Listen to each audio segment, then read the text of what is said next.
तो नेक्स्ट जो टॉपिक हम पढ़ने वाले हैं वो है हाइट एंड डिस्टेंस। इसी ट्रिग्नोमेट्री के अंदर ये हाइट एंड डिस्टेंस आता है।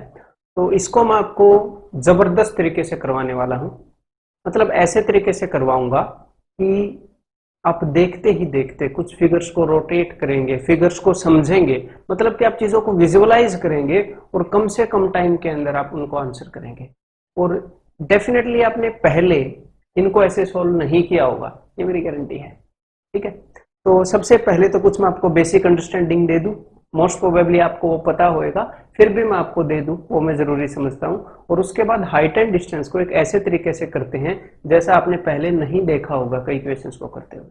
ठीक है, तो चलिए भाई स्टार्ट करते हैं फिर। तो बने रहिएगा अगर भाई काम की चीजें देखना चाहते हैं तो देखो, हाइट एंड डिस्टेंस जो है ये ट्रिग्नोमेट्री का ये एक पोर्शन है और इसके अंदर जो भी ट्रायंगल आएगी वो एक राइट एंगल ट्रायंगल होगी, तभी पॉसिबल होगा इसके अंदर ट्रिग्नोमेट्री लगाना, हाइट और डिस्टेंस निकालना चीजों का।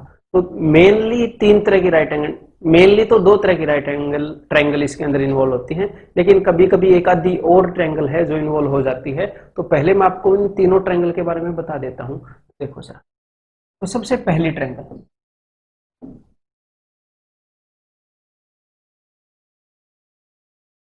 डेफिनेटली विजिबल है, दूसरी ट्रायंगल एंड ये तीसरी ट्रायंगल। तो ये तीन ट्रायंगल्स इसके अंदर इन्वॉल्व हैं। पहली ट्रायंगल ऐसी है जिसके तीनों एंगल्स का मेजरमेंट है 30, 60 एंड 90। जो दूसरी ट्रायंगल है, एक इस तरह की ट्रायंगल के ऊपर बेस्ड कई सारे सवाल आएंगे, 45, 45 और 90, जिसके ये तीन एंगल होंगे। और कभी कभी इस ट्रायंगल के ऊपर भी क्वेश्चन देखा गया है जिसके तीनों एंगल्स है 15, 75, 75 एंड 90। ठीक है, क्लियर है मेरे भाई। और ये जो दो ट्रायंगल हैं इनके ऊपर बहुत सारे क्वेश्चंस पूछे जाते हैं।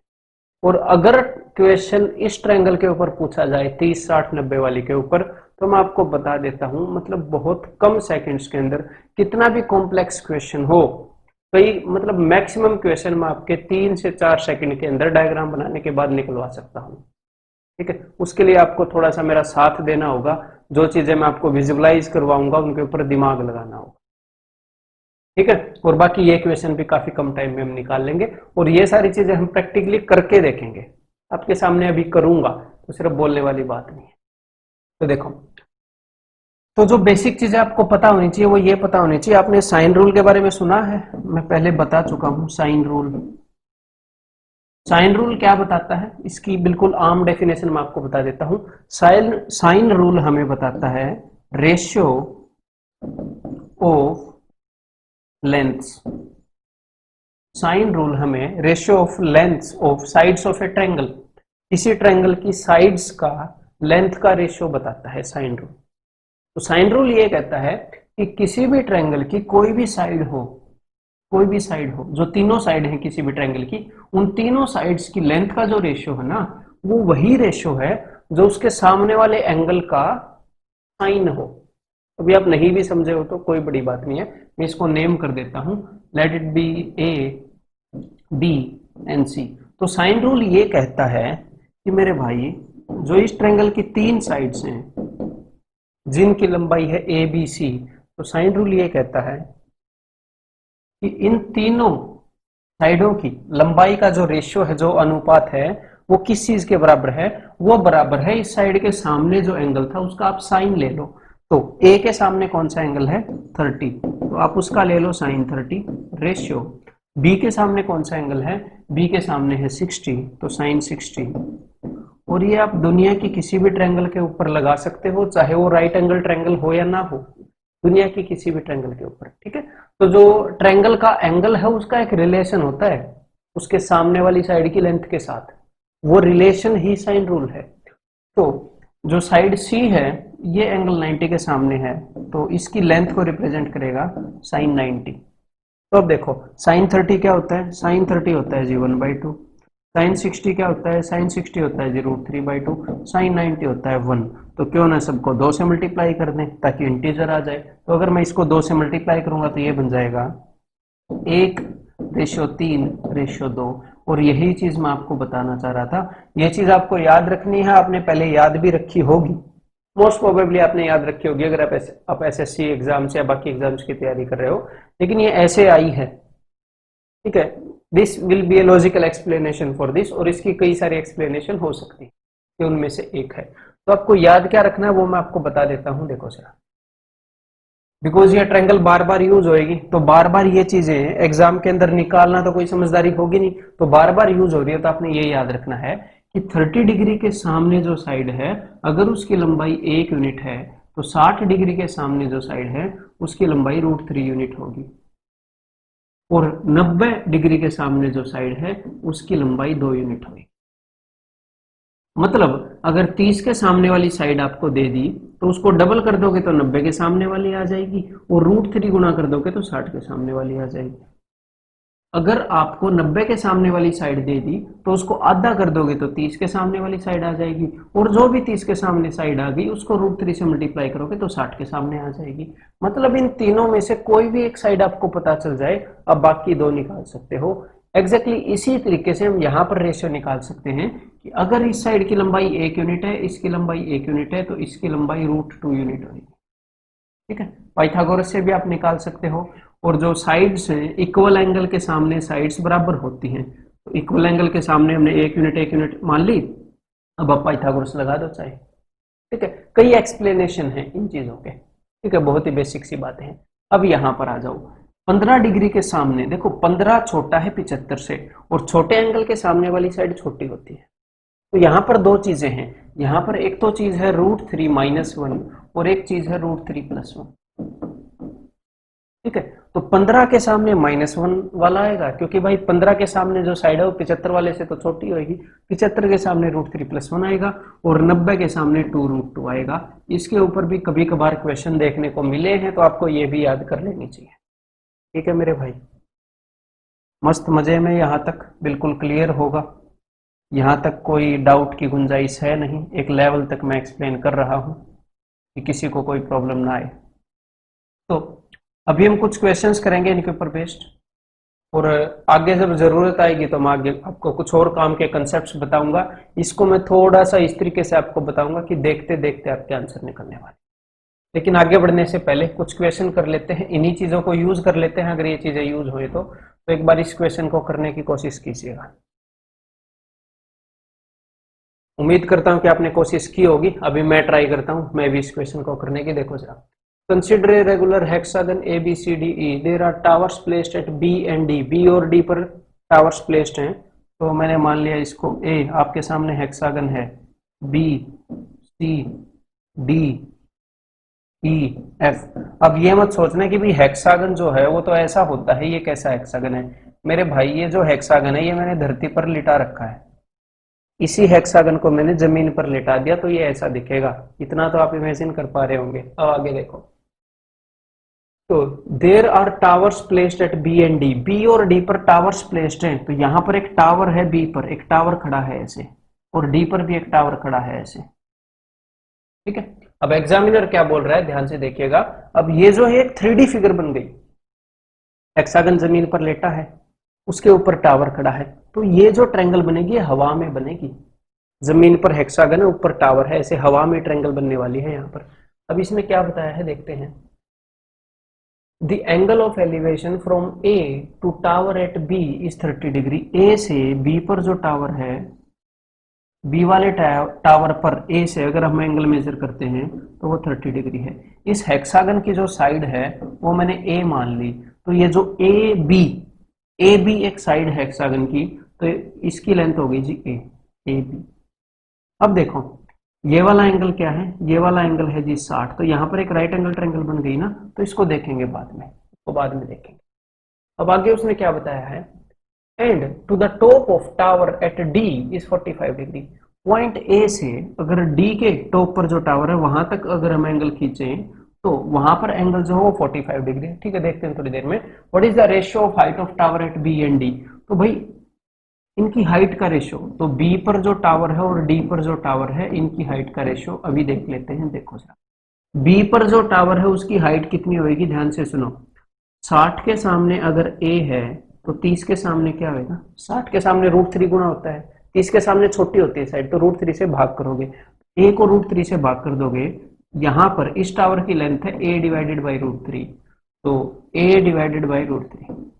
अब d पर जो टावर है उसकी लंबाई से डिवाइड कर दूंगा। अब देखो जरा, बहुत ज्यादा यहाँ पर गचपच हो जाएगी, है पोच पोच हो जाएगा सिस्टम, तो इसलिए इनको मैं रब कर रहा हूँ। हटाओ, इस टावर की लंबाई हमें मिल गई है। अब देखिएगा डी पर जो टावर है, अगर यहां से, अब ध्यान से सुनिएगा, ये जो ए और डी, ये एडी क्या है, व्हाट इज दिस एडी, अगर मैं इनको जोड़ूं तो इतना तो आप विजुलाइज करने के लायक होने चाहिए कि आपको ये पता चल जाए कि भाई ये जो एडी है ये डायगोनल है, इसका सबसे बड़ा डायगोनल, और सबसे बड़े डायगोनल की लंबाई क्या होती है, एक हेक्सागन 6 इक्विलेटरल ट्रायंगल से बना हुआ होता है, जिसकी साइड अगर ए है तो सबसे बड़े डायगोनल की जो लेंथ होती है वो होती है 2a, तो इसकी लंबाई 2a है।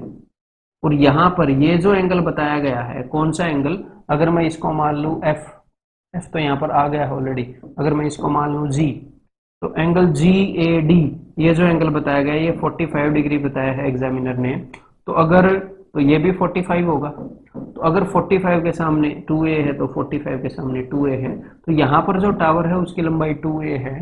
And such a simple question, तो यहाँ पर आंसर क्या हो जाएगा, 1:2√3। बहुत ज्यादा भयंकर क्वेश्चन नहीं है, बिल्कुल सिंपल क्वेश्चन है। और यहाँ पर मैंने क्या किया है, आपने ऑब्जर्व किया होगा कि काली स्क्रीन के ऊपर क्वेश्चंस लिखे हैं, तो भाई क्या है, इतनी लंबी वीडियो है, अब तक आप इस वीडियो को देख रहे हो तो आपकी आंखों पर असर पड़ा है, तो ये एक एक्सपेरिमेंट हम कर रहे हैं कि भाई अगर आपको ये पसंद आएगा, अगर ये ठीक रहेगा तो इसको कंटिन्यू करेंगे, ताकि आपकी आंखों पर असर ना पड़े, उनकी जो हेल्थ है वो बरकरार रहे। जो बॉडी के पार्ट्स हैं जिंदगी में वो एक बार ही मिलते हैं, एक बारी उंगलियां मिली हैं, एक बारी दांत मिले, एक बारी आंख मिली है, ठीक है, इनको कुछ हो जाएगा तो चीजें भारी पड़ जाएंगी। तो इसलिए ये चीज मैंने देखी है कि भाई ब्लैक स्क्रीन पर आंखों पर कम असर पड़ेगा। तो देखते हैं स्टूडेंट्स को ये कैसी लगती है पहल, तो कमेंट करके डेफिनेटली बताना। अब नेक्स्ट क्वेश्चन एक बार ये ट्राई करो। A tall tree AB and a building CD are standing opposite to each other. A portion of tree breaks off and falls on the top of the building. तो यहाँ पर हुआ क्या, यहाँ पर एक ट्री था, वो टूट कर एक बिल्डिंग के ऊपर गिर गया। तो मान लो ये बिल्डिंग है और भैया ये ट्री है, ठीक है, ये टूट गया था, मतलब ये काफी लंबा ट्री है, ये टूट कर इस बिल्डिंग के ऊपर गिर गया था, ये बिल्डिंग है। तो यहाँ पर वो ये बोल रहे हैं कि इसने एंगल कितना बनाया था, यहाँ पर इसने एंगल बनाया था 30 डिग्री। ये पेड़ है, ये कौन सा है पेड़ मैं आपको बता देता हूँ, ए, यहाँ पर इसने नाम भी दे रखा है, इसके नाम को भूल जाओ, उनकी हमें जरूरत नहीं है।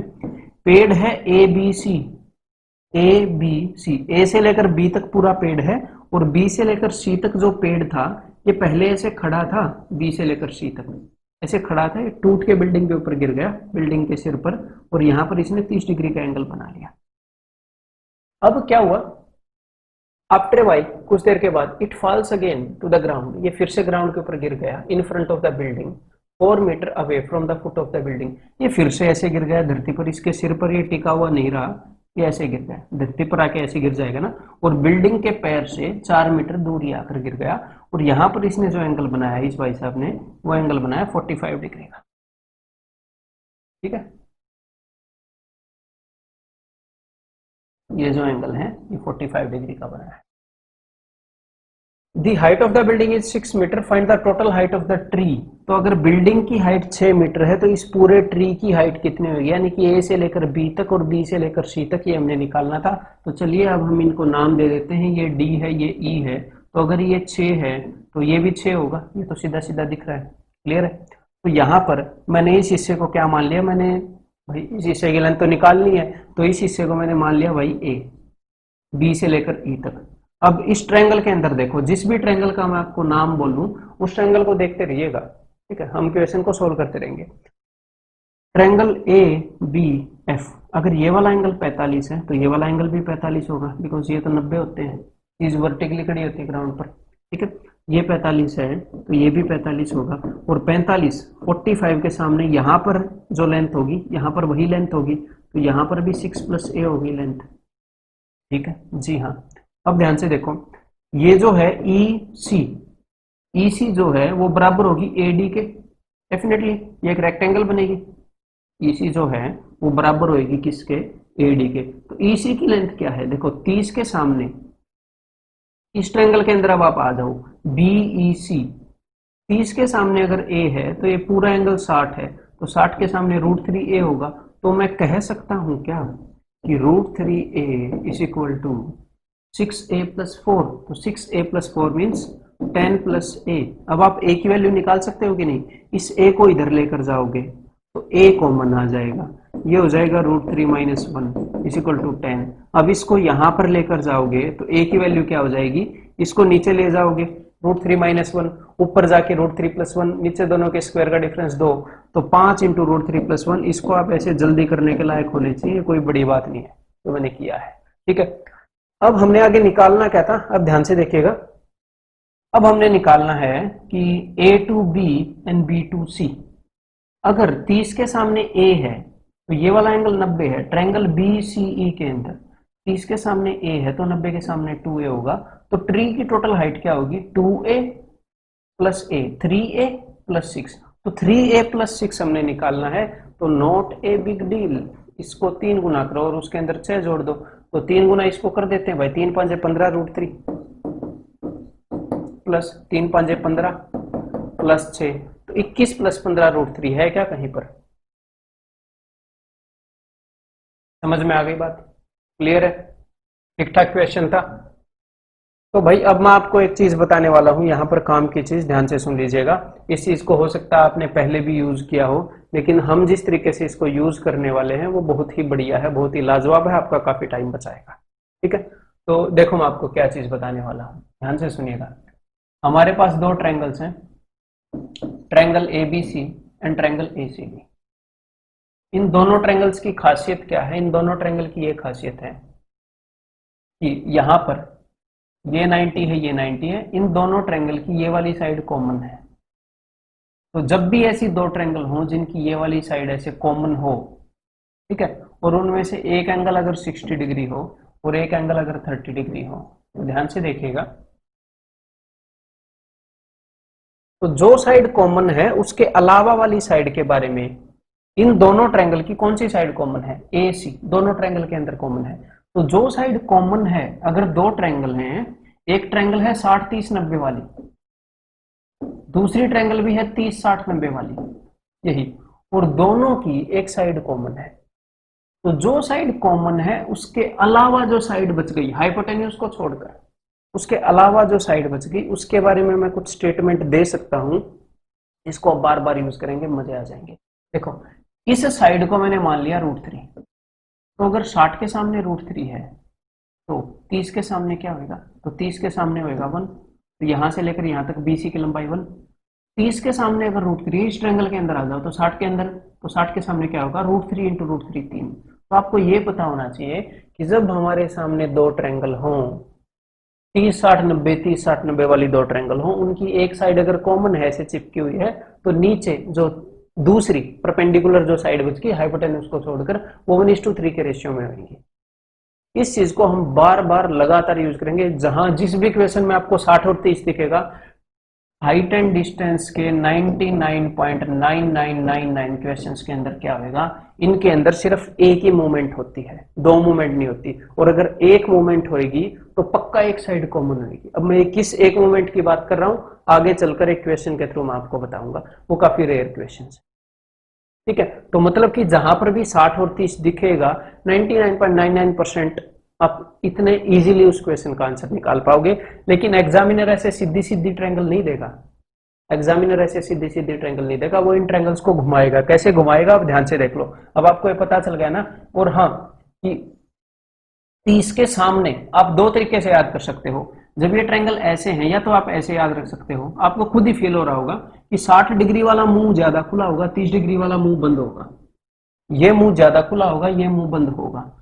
या तो आप ऐसे याद कर सकते हो कि भाई 60 के पास वाली छोटी होगी और 30 के पास वाली बड़ी होगी, खुद दिख रही है, लाजमी है। या फिर अगर सामने देखना है कि 30 के सामने वाली अगर 1 है तो 60 के सामने वाली 3 है, कैसे भी याद कर लो, टेंशन ना लो, डरना नहीं है, टेंशन ना लो, अपने आप बात बन जाएगी, मेरे साथ बने रहो बस। अब देखो एग्जामिनर करेगा क्या, एग्जामिनर जो जो भी कर सकता है वो मैं आपको बताता हूँ। ऊपर वाली ही ट्रायंगल है, ऊपर वाला ही सिस्टम है, सब कुछ मामला सेम है, ये एंगल 60 है, ये एंगल 30 है, तो एग्जामिनर ऐसा काम कर देता है, इस ट्रायंगल को फ्लिप कर देगा और उस ट्रायंगल को भी फ्लिप कर देगा और आपको इक्वेशन दे दिया। ऊपर वाला क्वेश्चन क्या था, मैं आपको क्वेश्चन की स्टेटमेंट बताता हूं।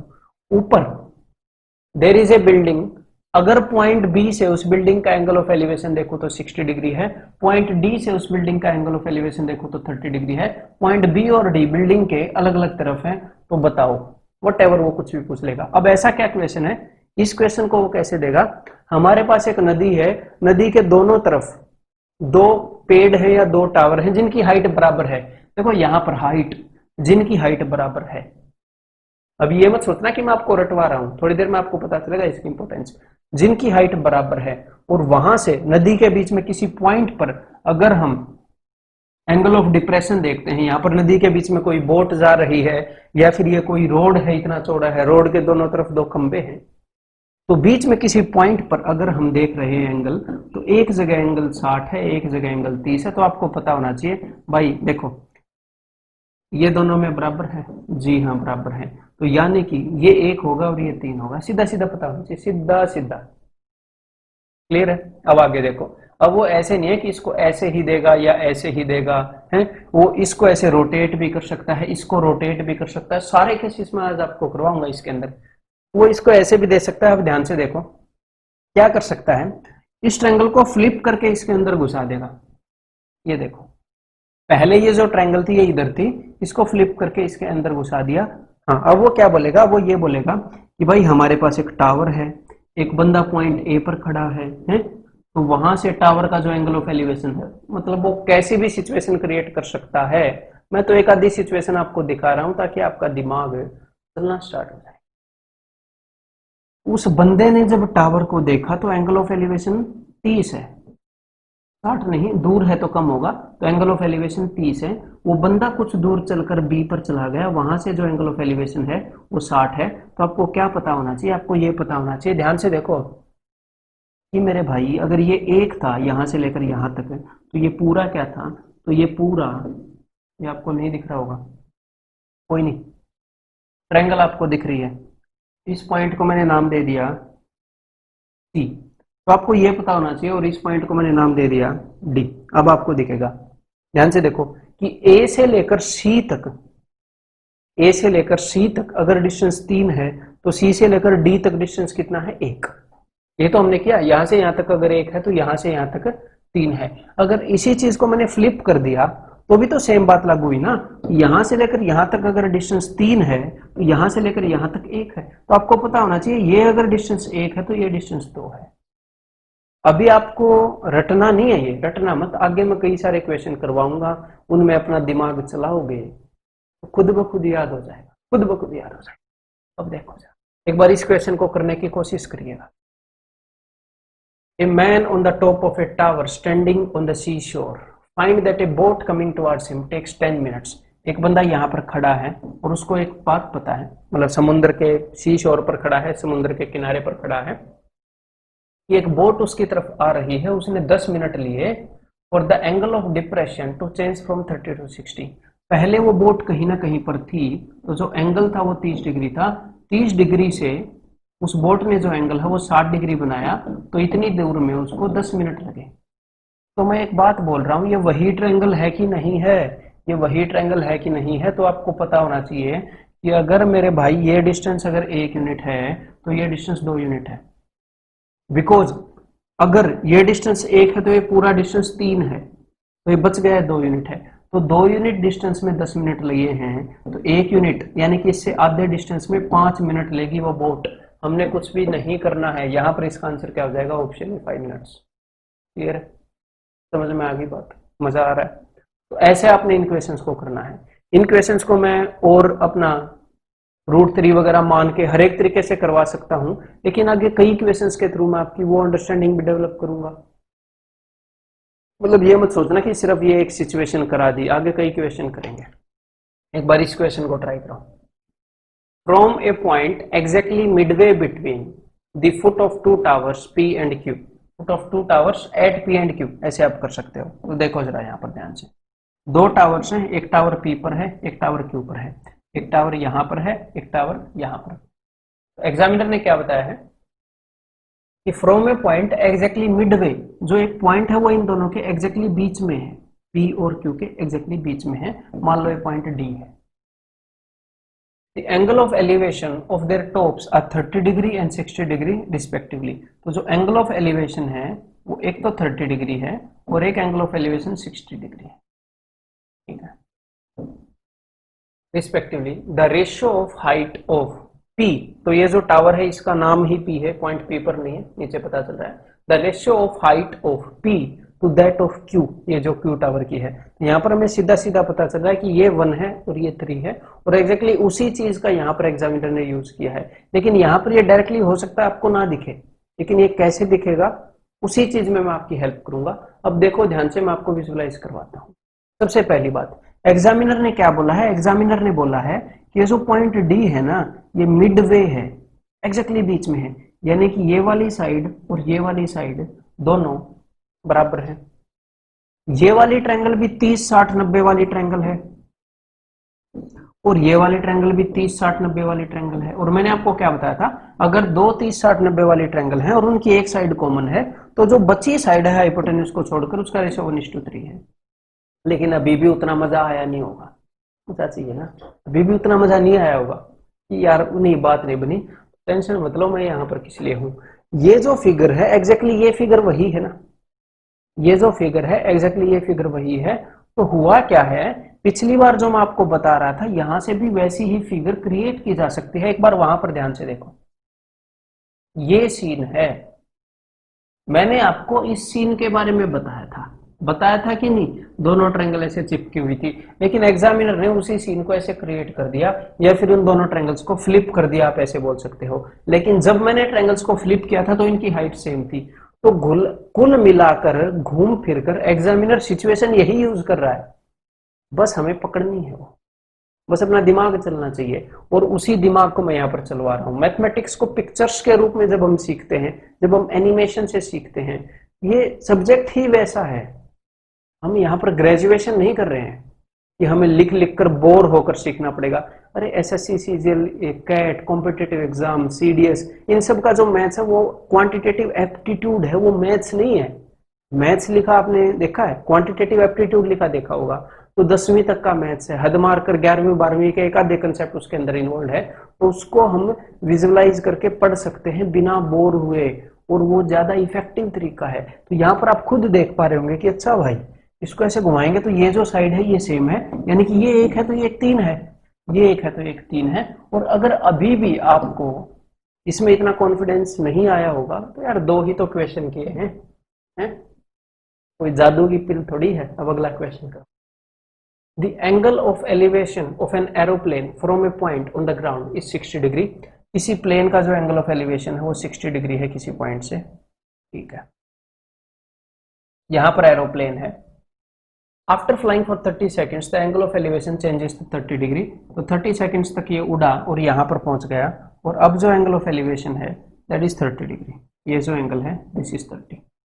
मेरे को एक बात बताओ, कौन सी 2 राइट एंगल ट्रायंगल इन्वॉल्व है यहाँ पर, कौन सी 2 राइट एंगल ट्रायंगल इन्वॉल्व है बताइएगा जरा। ए बी सी, और दूसरी कौन सी है, एक तो ए बी सी है और दूसरी कौन सी है, दूसरी है डी बी ई, ठीक है। 30 60 90 वाली है, जी हाँ 30। एबीसी को देखो 60 90 30, डीबीई को देखो 30 90 60। अगर भाई दोनों राइट एंगल ट्रायंगल है 90 90, अगर एक एंगल 30 हो गया तो 30 60 90 ही होगा, एक एंगल 60 हो गया तो 30 60 90 ही होगा। ऐसे बार बार चेक नहीं करनी। दोनों ट्रायंगल में कोई साइड कॉमन है क्या, दोनों ट्रायंगल में कोई साइड कॉमन है क्या जिसकी लेंथ कॉमन हो। मैं बोल रहा हूं 99.99%। ऐसे ही क्वेश्चन आएंगे, दूसरे आ ही नहीं सकते। इसी इतना कॉन्फिडेंस से कैसे बोल रहा हूं, बहुत सारे मटेरियल के ऊपर रिसर्च करके ही बोल रहा हूँ, है ना। तो दोनों ट्रायंगल के अंदर एक साइड कॉमन है, तो मैंने क्या बोला था, अगर ऐसा है तो बाकी की दोनों साइड का हाइपोटेन्यूज से दूसरी जो साइड है उसका रेशियो 1:3 होगा। अगर इस ट्रायंगल की ये साइड 1 है, कौन सी ट्रायंगल की, एबीसी की, तो ये पूरी साइड 3 होगी इस ट्रायंगल की। अगर ये पूरी साइड 3 है तो ये 2 है, तो मुझे देखते ही देखते डायग्राम बनाया, जैसे ही मैंने कॉमन साइड एनालाइज की, कुछ मैंने लगाया नहीं दिमाग, 1 और 2 सीधा सीधा रेशियो आपके सामने आ गया।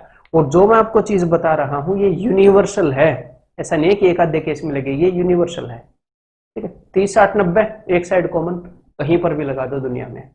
ठीक है, अब देखो, अब हमें पता क्या करना है, हमें सिर्फ ये पता चल गया कि इनका रेशियो। अब आगे अकॉर्डिंग टू क्वेश्चन हम देखेंगे। उसने बोला कि जहाज यहां से लेकर यहां तक 30 सेकंड में गया था, तो और उसकी जहाज की स्पीड बतानी है, तो मुझे देखना है ये डिस्टेंस कितना है, 30 सेकंड में कितनी दूर गया, तभी तो मैं स्पीड बताऊंगा ना। ये तो 3 4 सेकंड का काम है इतना निकालना, तो डायग्राम बनाने के बाद जैसे ही आपकी प्रैक्टिस हो जाएगी। अब उसने कुछ ना कुछ बताया होगा, अगर कुछ ना कुछ पूछा है तो उसने बताया कि जो हाइट है वो 4500 है, जिस हाइट पर जहाज उड़ रहा है वो 4500 है। तो किसी भी एक ट्रायंगल को पकड़ लो जो आपका दिल करे। तो मैं पकड़ रहा हूं ट्रायंगल एबीसी को, तो ये वाला एंगल 30 है, अगर 60 के सामने 4500 है तो 30 के सामने क्या होगा, √3 से इसको डिवाइड करो, तो ये हो जाएगा 1500 √3 से डिवाइड करने पर इसका डबल क्या आएगा, 3000 √3। तो जहाज 3000 √3 मीटर का डिस्टेंस जहाज ने कवर किया है 30 सेकंड में। तो स्पीड कितनी है भाई साहब, 100 √3 मीटर पर सेकंड है। बहुत ज्यादा लिखने की जरूरत नहीं है इसके अंदर, समझ में आ गई बात। देख लो मैंने कितना लिखा आपके सामने। अब आपने करना क्या है, आपके सामने एक और क्वेश्चन आएगा, उसके ऊपर यही चीज लागू हो रही होगी, तो करना क्या है, अब की बार मेरा सॉल्यूशन नहीं देखना है, पहले इसके ऊपर ये चीज लगाओ। और जितने भी इक्वेशन आए हुए क्वेश्चन हैं 2017 टीयर 2, 2016 टीयर 2, आपको पता ही है आए हुए क्वेश्चन की सीरीज चल रही है और उसके साथ कुछ इंपॉर्टेंट क्वेश्चन चल रहे हैं। देखो एक बार लगाओ दिमाग, एग्जैक्टली वैसा ही क्वेश्चन है।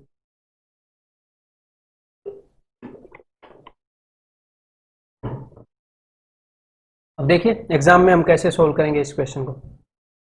N aeroplane flying horizontally at a height of 3 kilometre above the ground, 3 kilometre की हाइट पर हवाई जहाज उड़ रहा है, is observed at a certain point on earth to subtend an angle 60 degree. तो जो एंगल है वो 60 डिग्री हमने ऑब्जर्व किया है। हाँ, अब आपके दिमाग में ये भी आएगा यार 60 और 30 के अलावा 45 के क्वेश्चन होंगे, वो कैसे करेंगे, उनके लिए मैं बताऊंगा आपको। पहले भी मैंने बताया उसके लिए रेशियो, उसके लिए भी मैं आपको याद करवा सकता हूँ कि √3 - 1 ऐसे रेशियो याद कर लो। लेकिन जहां पर रेशियो के याद करने का फायदा है, जहां पर याद करना आसान है, वो मैं आपको याद करवाऊंगा। ऐसी चीजें जहां पर मुश्किल है, जहां पर फायदा नहीं होगा, वो मैं आपको नहीं करवाऊंगा। यहाँ पर मेरी हवा बनाना मेन पर्पज नहीं है, यहाँ पर मेन पर्पज क्या है, आपका सिलेक्शन कराना। आपको ये फील होना चाहिए कि मुझे मैथ्स आ रहा है, मुझे मजा आ रहा है और मैं सिलेक्शन ले सकता हूँ पढ़ के, तब मेरी हवा अपने आप बन जाएगी। ठीक है, अब ये देखो, तो 3 किलोमीटर ऊपर ये जहाज उड़ रहा है, ये 60 डिग्री का एंगल बना रहा है, 15 सेकंड इसने फ्लाइट ली, 15 सेकंड और उड़ा और इसका जो एंगल है वो 30 डिग्री का हो गया। तो अब जिस बंदे को ये कंसेप्ट पता है उसे तो एक डायग्राम बनाते ही पता चल गया ना कि 30 60 90 वाली ट्रायंगल है, पहले 60 डिग्री एंगल था अब 30 डिग्री था। तो अब कितनी देर लगेगी उसको ये बताने में कि भाई साहब सेम हाइट पर जहाज उड़ रहा है। तो ये वाली साइड अगर 1 है इस ट्रायंगल की, तो ये पूरी साइड 3 है, तो ये 2 है। इतनी देर लगेगी, प्रैक्टिस करने के बाद देर नहीं लगेगी, नए नए बंदे को तो लगेगी। हाँ, अब आगे अब मैं देखता हूँ कि 15 सेकंड में उसने ये डिस्टेंस कवर किया है। अब आप ट्रायंगल एबीसी को देखो, 60 डिग्री के सामने अगर 3 है तो 30 के सामने क्या होता है, √3 से डिवाइड करना पड़ता है। तो 3 को √3 से डिवाइड करोगे तो √3, तो ये क्या हो जाएगा, ये हो जाएगा 2√3, इसका डबल। तो मुझे पता है इतना डिस्टेंस 15 सेकंड में कवर किया, अब मैं इजीली बता दूंगा। अब हमने बताना क्या है, मीटर पर सेकंड में बतानी है तो बता देंगे। तो 2 इंटू √3, तो 2 इंटू √3 क्या होता है 1.732 डिवाइडेड बाई, ये सारा काम उसने 15 सेकंड में किया है ना, इतने मीटर, ये किलोमीटर में था √3, ये किलोमीटर में है, इसके इस पॉइंट को हटाओगे तो ये मीटर में आ जाएगा। तो इसको मैं डिवाइड कर रहा हूँ इसी 15 से। ठीक है, एज सिंपल एज दैट। चलिए अभी इसको डिवाइड कर देते हैं, तो ये कितना आ जाएगा, ये आ जाएगा जी 3464 डिवाइडेड बाई 15, 15 दूनी 30, 15 थी 45, नहीं गया 230, 14/15, तो 0.9 230.9 समथिंग होगा, दैट इज 230। अब ये मत बोलना 230.63, अरे भाई 14/15 है, बिल्कुल ही पास होगा। अगर 15 हो जाता तो पूरा पूरा भाग हो जाता। तो सीधा सीधा विदाउट एनीथिंग ऑप्शन बी आप लगा सकते हो, बिना पॉइंट्स में लगाए, बिना पॉइंट्स में निकाले। अब ये बताओ, Ram and Shyam are 10 kilometres apart, they both see a hot air balloon passing in the sky making an angle 60 degree and 30 degree. देखो ये राम है, ये श्याम है, दोनों 10 किलोमीटर दूर हैं। दोनों ने एक यहाँ पर गुब्बारा देखा, हॉट एयर बैलून, ठीक है। तो मान लो गुब्बारा यहाँ पर है? यहाँ पर इन्होंने बताया क्या है, मेकिंग एन एंगल 60 डिग्री। तो ये मैंने डायग्राम थोड़ा सा गलत बना दिया, डायग्राम अच्छा बनाने में मुझे मजे आते हैं, वैसे अच्छा बनाए बिना भी क्वेश्चन सोल्व हो सकता है, ठीक है। राम का एंगल बड़ा है तो मैंने इसके पास कर लिया कि राम देख रहा है 60 डिग्री के एंगल पर, और श्याम जो है वो देख रहा है मेरे भाई 30 डिग्री के एंगल पर, और दोनों के बीच में जो गैप है वो 10 किलोमीटर का है। यानी कि यहां से लेकर यहां तक का जो गैप है वो 10 किलोमीटर का है, यही है। लेकिन अब आपको एक बात अगर दिमाग में स्ट्राइक नहीं की तो करनी चाहिए, ये किसने बोला गुब्बारा इन दोनों के बीच में है? वहां पर भी हो सकता है, यहां पर भी हो सकता है, गुब्बारा इनके बाहर भी हो सकता है। तो यहां पर दो केसेस पॉसिबल है मेरे भाई। ऐसे हो सकता है कि भाई यहां पर राम हो, है, यहां पर श्याम है, मान लो यहां पर राम है और गुब्बारा इस तरफ है यहां पर, तो यहां पर ये 60 डिग्री का एंगल बना रहा है और यहां पर ये 30 डिग्री का एंगल बना रहा है। ऐसा हो सकता है कि नहीं? गुब्बारा एक तरफ हो, राम ने इसको देखा 60 डिग्री का और इन दोनों के बीच में 10 किलोमीटर का गैप है। लेकिन कुल मिलाकर देखो यहां पर दो सिचुएशन पॉसिबल है, डेफिनेटली कैट का क्वेश्चन है और इतना डिफिकल्ट भी नहीं है, टोटली रिलेवेंट है। कुल मिलाकर दोनों जगह पर ट्रायंगल तो वही यूज हुई है ना, 30 60 90 वाली, हाँ कि नहीं? बोलो हाँ कि ना, 30 60 90 वाली ट्रायंगल यूज हुई है। तो चुटकियों में दोनों का आंसर आ सकता है। आपको एक बात पता है कि अगर ये 1 है तो ये 3 है, इतना तो पता लग गया। तो 3 और 1 4, 4 यूनिट की लंबाई है 10, 10 को 4 से भाग करोगे तो 2.5 2.5, यानी कि ये 2.5 है, ये 7.5 है, 1:3 रेशियो मेथड होगी। अब देखो अगर 30 के सामने 2.5 है तो 60 के सामने क्या होगा, 2.5√3। तो बैलून की हाइट इतनी हो सकती है, या फिर वहां पर चलो जरा एक बार, अगर ये 1 है तो ये 2 होगा, हमें पता है। अब इस ट्रायंगल के अंदर आ जाओ, ट्रायंगल एबीसी के अंदर अगर ये 10 किलोमीटर है तो ये 5 किलोमीटर होगा, ये आपको पता चल गया। ये 1 है तो ये 2 होगा, ये 10 किलोमीटर है तो 5 किलोमीटर होगा। 30 के सामने 5 है तो 60 के सामने 5√3 होगा। तो जो बैलून की हाइट है वो 5/2√3 भी हो सकती है, यानी कि 2.5√3, और वो 5√3 भी हो सकती है। Both A and B, answer will be option C. तो समझ में आ गई बात, कितनी स्पीड से हम इन क्वेश्चंस को कर सकते हैं अगर आपको ये चीज पता है तो। The angle of elevation of an aeroplane as observed from a point 30 meter above the transparent water surface of a lake। ठीक है, तो है क्या हमारे पास, ये एक लेक है, इससे 30 मीटर ऊपर से, लेक से 30 मीटर ऊपर से हमने क्या किया, दी angle of elevation of an aeroplane, एक एरोप्लेन का एंगल ऑफ एलिवेशन देखा जो कि 30 डिग्री था। यहां पर एरोप्लेन है, ये 30 डिग्री है, ठीक है, और ये अपनी लेक है। ये आगे इसमें क्या बताया है, and the angle of depression of the image of aeroplane. तो बिल्कुल एक बेसिक सी बात है जो आपको पता होना चाहिए। क्या बेसिक सी बात पता होनी चाहिए कि भाई ये अगर मान लो आपके पास पानी है और इस पानी से अगर 10 मीटर ऊपर कोई चीज होएगी, अगर 10 मीटर ऊपर कोई चीज होएगी तो उसकी परछाई भी 10 मीटर नीचे बनेगी। इसमें कोई भाई एक्स्ट्रा साइंटिफिक कंसेप्ट नहीं है, तो नॉर्मल सी बात आपको पता है। 20 मीटर ऊपर अगर कोई चीज होगी तो उसकी परछाई भी 20 मीटर नीचे दिखेगी, है ना। आईने से 5 मीटर दूर खड़े होगे तो आईने के अंदर 5 मीटर अंदर तक आप दिखोगे खुद, जब तक प्लेन आईना है। अब कनकेव कन्वेक्स लेकर आओगे तो अलग बात है, फिर वो साइंस उसके अंदर इन्वॉल्व होगी। साइंस तो प्लेन में भी इन्वॉल्व है, लेकिन कॉमन सेंस से हम देख सकते हैं। तो पानी तो बिल्कुल प्लेन हम कंसिडर करते हैं। तो अब देखो, तो आपको ये सिंपल सा पता होना चाहिए कि यहां से यहां तक की जो लेंथ है एग्जैक्टली इस पानी की सतह से जितने ऊपर प्लेन है एग्जैक्टली उतने ही नीचे उसकी परछाई बनने वाली है। तो उसकी परछाई का जो एंगल ऑफ डिप्रेशन है वो क्या है, वो 60 है। यहां पर ये 90 और ये 90 होगा, बिकॉज जो लाइन है ये बिल्कुल हम पानी के पैरेलल खींचेंगे। तो भाई ये तो 30 60 90 वाला केस हो गया कि नहीं? 30 60 90 वाला केस हो गया कि नहीं? एक ट्रायंगल 30 60 90, दूसरी भी 30 60 90, और दोनों की कौन सी साइड कॉमन है बताओ जरा मेरे को, दोनों की कौन सी साइड कॉमन है? तो मैं बोल रहा हूं जब भी एग्जामिनर 30 60 90 का केस लेगा उसकी मजबूरी है एक साइड कॉमन देना, नहीं तो क्वेश्चन सोल्व नहीं होगा। ना ट्रिग्नोमेट्री से होगा, ना जो रेशियो मेथड हम यूज करते हैं ना उससे होगा, किसी से भी नहीं होगा। ठीक है। एक आधी बार अगर एक साइड कॉमन नहीं होगी, वो काफी रेयर केस है, वो भी मैं आपको क्वेश्चन करवाऊंगा कि क्या होता है जब हॉरिजॉन्टल मूवमेंट भी करवा दो किसी चीज की और वर्टिकल मूवमेंट भी करवा दो, तो फिर साइड कॉमन नहीं बचेगी, फिर हम रेशियो यूज कर लेंगे। तो देखो जरा, तो अगर ये साइड कॉमन है तो मैं सीधा सीधा बोल सकता हूं कि अगर ये 1 है तो ये पूरा 3 होगा, अगर ये 1 है तो ये पूरा 3 होगा। ये मैं बोल सकता हूं कि नहीं? जी हाँ, डेफिनेटली बोल सकता हूं। तो ऊपर से लेकर नीचे तक टोटल लेंथ कितने यूनिट होगी? 3 और एक 4, 4 यूनिट होगी। टोटल लेंथ 4 यूनिट होगी। और मुझे पता है कि ये वाली और ये वाली बराबर है, यानी कि ये 2 यूनिट है, ये 2 यूनिट है। आपको पता है ये 1 है, ये पूरा 2 है, तो ये भी 1 हो गया, और ये नीचे वाला तो 2 हो ही गया। अब एग्जामिनर ने जो भी पूछा ना आप बता दोगे। देखो ये 30 मीटर है, एक यूनिट की लंबाई 30 मीटर है। अब एग्जामिनर आपसे 2 यूनिट की पूछ ले या कितने की भी पूछ ले, आप बता दोगे। अब उसने पूछा क्या है? The height of the aeroplane from the water surface. Aeroplane की हाइट कितनी है वाटर सरफेस से? तो एरोप्लेन की हाइट 2 यूनिट है। अगर 1 यूनिट की वैल्यू 30 है तो 2 यूनिट की वैल्यू 60 है। एंड आंसर इस ऑप्शन है। समझ में आ गई बात? क्लियर है? आगे बढ़ जाऊं अब मैं। ये लो, द एंगल ऑफ एलिवेशन करो ये एक बार।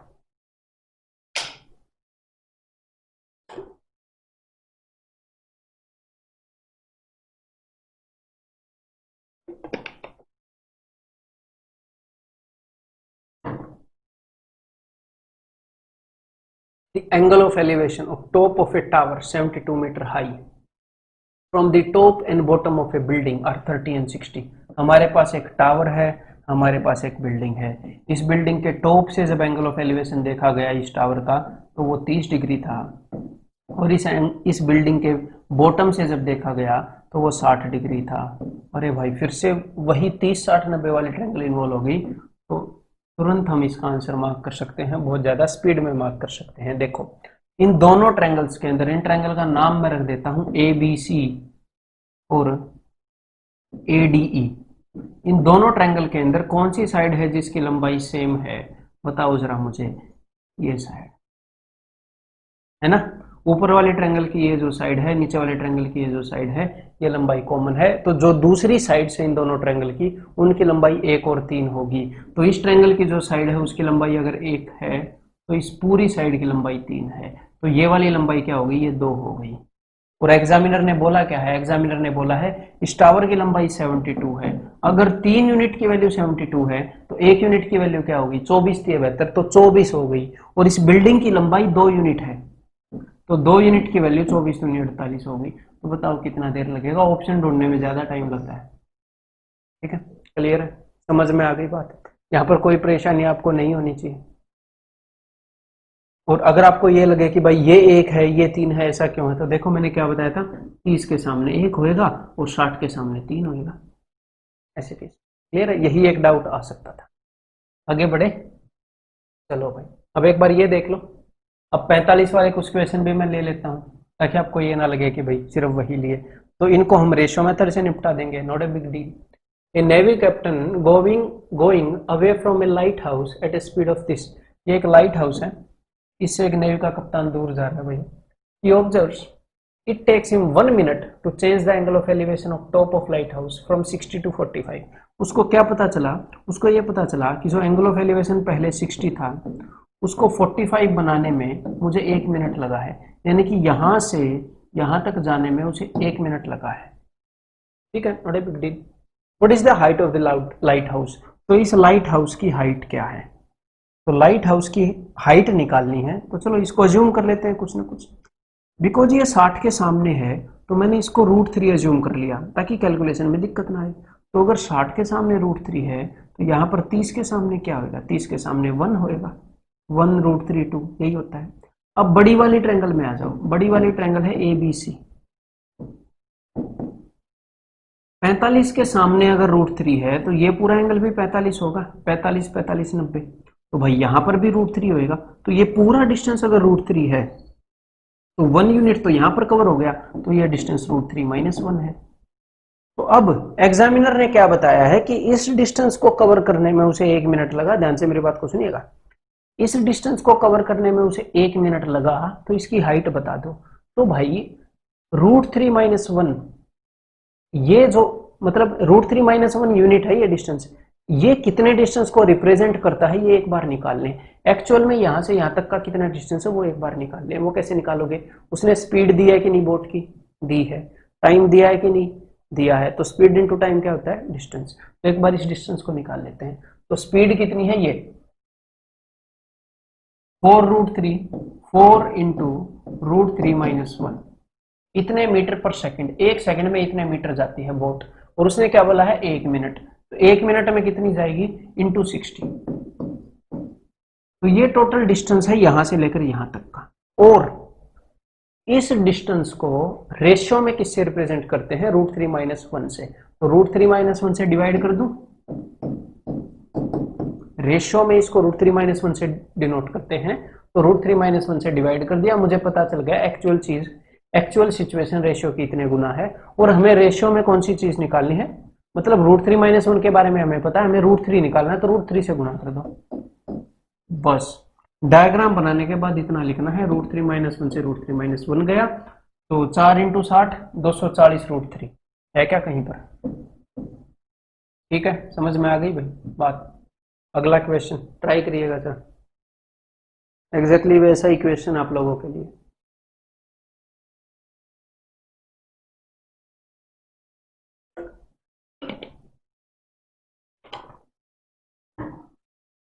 A person from the top of a hill observes a vehicle moving towards him at a uniform speed.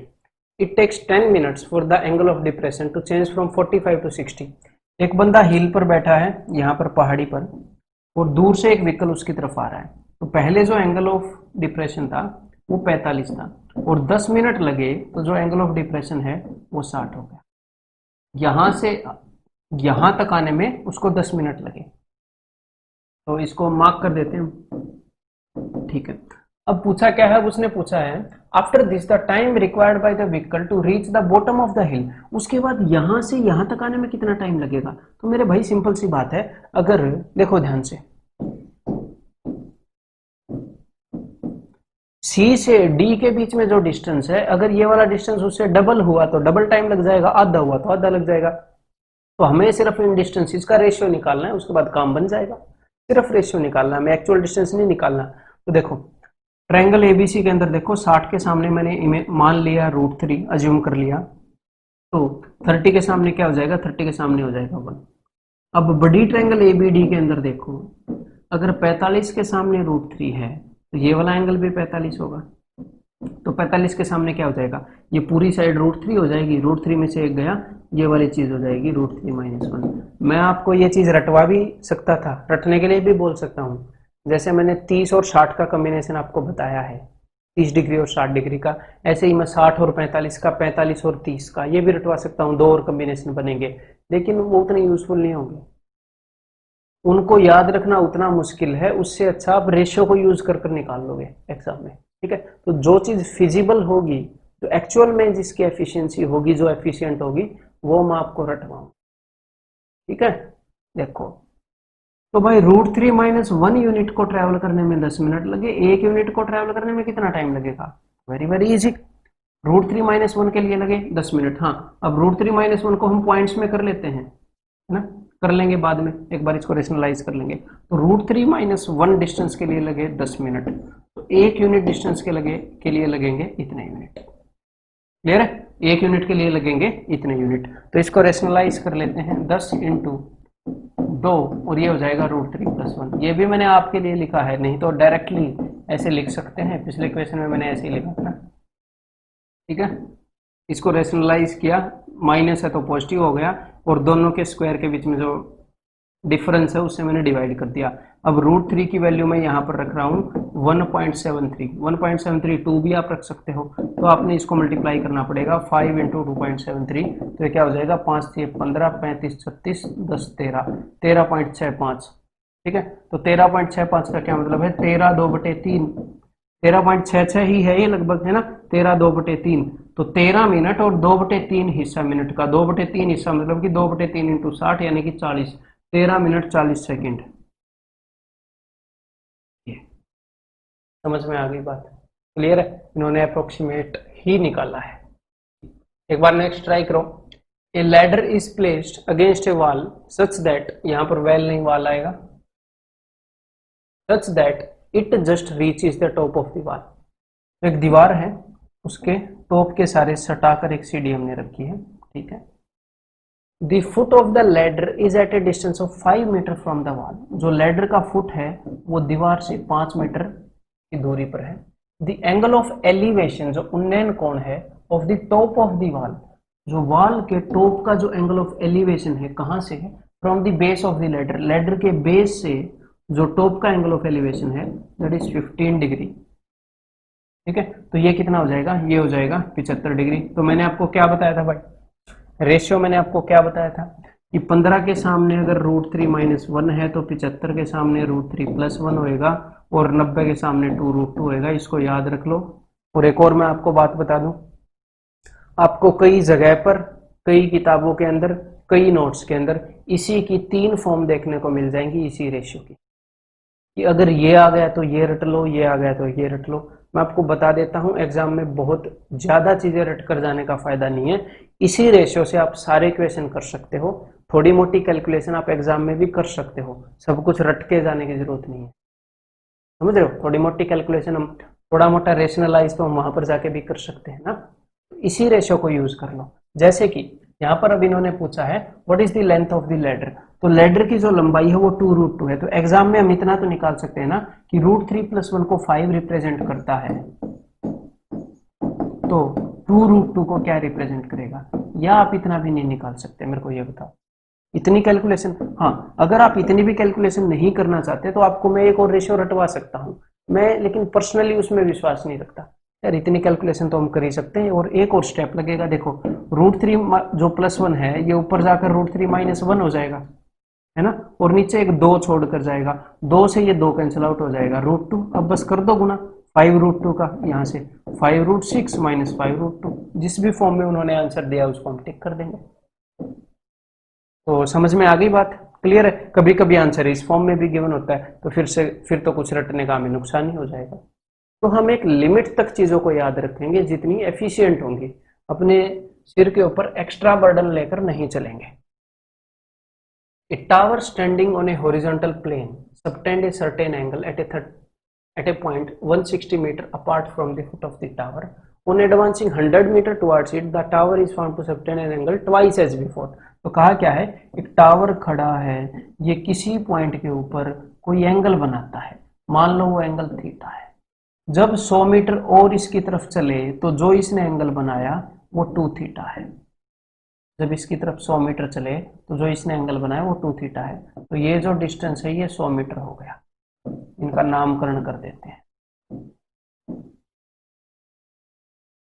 The height of the tower is what, तो यहां पर क्या बोला था? जो ये पॉइंट है ये 160 मीटर दूर है। तो यहां से ये जो पॉइंट है 160 मीटर दूर है। 100 मीटर हम चल पड़े तो जो बाकी डिस्टेंस बचा वो 60 मीटर बच गया, ठीक है। 160 टोटल डिस्टेंस था, 100 चल पड़े, 60 बच गया।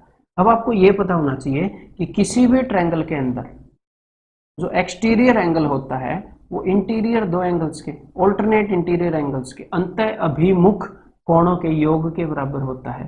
तो अगर ये 2 थीटा है, ये थीटा है, तो ये थीटा होगा, तो ये थीटा होगा। और किसी भी ट्रायंगल में अगर दो एंगल इक्वल हो गए तो उनके ऑपोजिट जो दो साइड्स हैं वो भी इक्वल हो जाएंगी।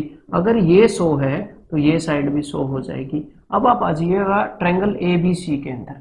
ट्रायंगल ABC एक राइट एंगल ट्रायंगल है कि नहीं है? एक राइट एंगल ट्रायंगल की एक साइड 60 है, एक 100 है, तो पाइथागोरस थ्योरम लगा सकते हो कि नहीं? लगा सकते हैं, लेकिन लगाना नहीं है क्योंकि ये 20 का 3 गुना है, ये 20 का 5 गुना है, और 3 4 5 का ट्रिपलेट याद है कि नहीं? 3 4 5, तो 20 का 4 गुना 80 इसका आंसर हो जाएगा। ट्रिपलेट्स को याद रखो, ठीक है। Next question. तो यहां पर मैं आपको एक छोटी सी बात बताना चाहूंगा, बहुत भयंकर बात नहीं है, बिल्कुल छोटी सी बात है। क्या छोटी सी बात है? देखो जरा ध्यान से। कॉम्प्लीमेंट्री एंगल्स के कई सारे क्वेश्चंस आते हैं, उनके लिए मैं आपको एक जनरलाइज सी चीज बताऊंगा। यहाँ कई क्वेश्चन ऐसे आते हैं जहां पर कॉम्प्लीमेंट्री एंगल्स का यूज करता है एग्जाम। मैं एक यूज आपको करके दिखा देता हूं। मान लो हमारे पास एक टावर है, टावर की लंबाई h है, और एग्जामिनर ने बोला है इस टावर के फुट से a यूनिट्स दूर या a मीटर दूर एक पॉइंट a है, उस पॉइंट A से जो एंगल है इस टावर के टॉप का, जो एंगल ऑफ एलिवेशन है वो थीटा है। और इस टावर के दूसरी तरफ पॉइंट ए जहां है उससे दूसरी तरफ एक पॉइंट है बी, जिसका डिस्टेंस इस टावर के फुट से, टावर का फुट मैंने पी मान लिया, जिसका डिस्टेंस है बी मीटर्स, तो वहां से जो एंगल ऑफ एलिवेशन है वो है 90 माइनस थीटा। ठीक है, यानी कि ये एंगल और ये एंगल कॉम्प्लीमेंट्री हैं। तो जब भी ऐसा एंगल हो तो आपको ये चीज याद रखनी है कि h is equal to under root A B. लेकिन अब आपको लगेगा कि सर आपने ये चीज तो सिर्फ इसी सिचुएशन में याद करा दी, अगर सिचुएशन इससे अलग हो गई तो देखो मैंने आपको इसी सिचुएशन के अंदर 1:3 याद करवाया था, लेकिन उसी को एग्जामिनर ने कितने वेज में बदला और मैंने हर एक के ऊपर लगाया कि नहीं लगाया। इसको भी हम कई वेज में लगा सकते हैं। हो सकता है आपको सिर्फ इसी सिचुएशन के लिए अब तक पता हो या आपसे पहले ना पता हो। अगर पता भी होगा तो जनरली एक ही रटी रटाई सिचुएशन में स्टूडेंट लगाते हैं, लेकिन एग्जामिनर इसको किसी तरह से तोड़ दे मरोड़ दे कैसे भी कर दे, ये सिचुएशन जब भी कॉम्प्लीमेंट्री एंगल आएंगे ना, जब भी कॉम्प्लीमेंट्री एंगल आएंगे तो 99.99% वही 1:3 वाला रूल है। जब तक हॉरिजॉन्टल एंड वर्टिकल दोनों मूवमेंट ना करा दे तब तक मैं ये कंसेप्ट लगाता रहूंगा, सेम कंसेप्ट लगाता रहूंगा, क्योंकि एक साइड कॉमन मिलेगी, उसको मैं हाइट अज्यूम कर लूंगा, बस मुझे तीनों का रेशियो मिल जाएगा। मैक्सिमम ये इक्वेशन इन्हीं के इर्द गिर्द घूमते रहते हैं। ठीक है, अब ये हुआ कैसे वो चीज मैं आपको प्रूव करके दिखा देता हूं। मतलब इन चीजों को हम एक्सटेंसिवली यूज करेंगे। अगर मैं आपको कोई चीज रटवाऊंगा तो मैं उसको कई इक्वेशंस के अंदर यूज करूंगा, एक इक्वेशन के लिए थोड़ी रटवाऊंगा। एक इक्वेशन तो हम एग्जाम में भी सोल्व कर लेंगे, एक इक्वेशन को रटेंगे तो तैयारी कैसे करेंगे। अगर कोई चीज बहुत सारे क्वेश्चंस के ऊपर यूनिवर्सली लागू हो रही है तो ही मैं आपको याद करने के लिए बोलूंगा। ठीक है, इसीलिए जो अपना मैथ्स का कोर्स है वो कम टाइम में कवर हो जाता है और मैक्सिमम आउटपुट वो देता है। और जो एक्स्ट्रा रटने वाली चीजें वो मैं एंड में करवा देता हूँ कि इनकी सिरदर्दी नहीं लेनी, एक दो बार पढ़ दो बस। ठीक है, अब ये देखो जरा, अब इनका नामकरण तो हम कर चुके हैं, A P B and let it be Q. अब देखिए भाई, इस ट्रायंगल के अंदर tan थीटा क्या होगा, परपेंडिकुलर अपॉन बेस। तो tan theta is equal to tower की हाइट अपॉन ए, और इस सिचुएशन के अंदर tan 90 minus theta, whatever ये जो भी एंगल हो tan थीटा तो होगा, इस एंगल का tan, तो tan 90 minus theta is equal to perpendicular और base that is h over b।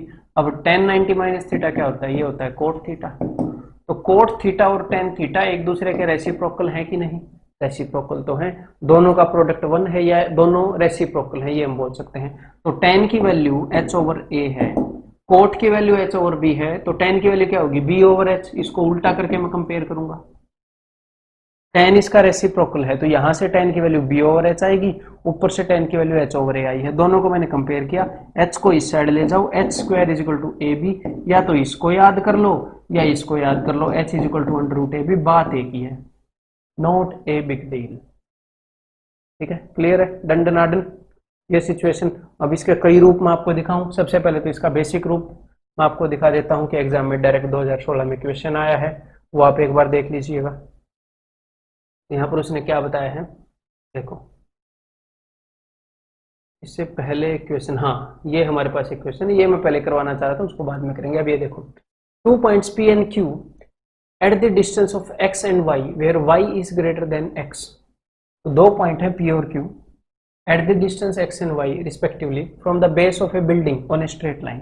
तो ये हमारी बिल्डिंग है और एक पॉइंट P है, एक पॉइंट Q है।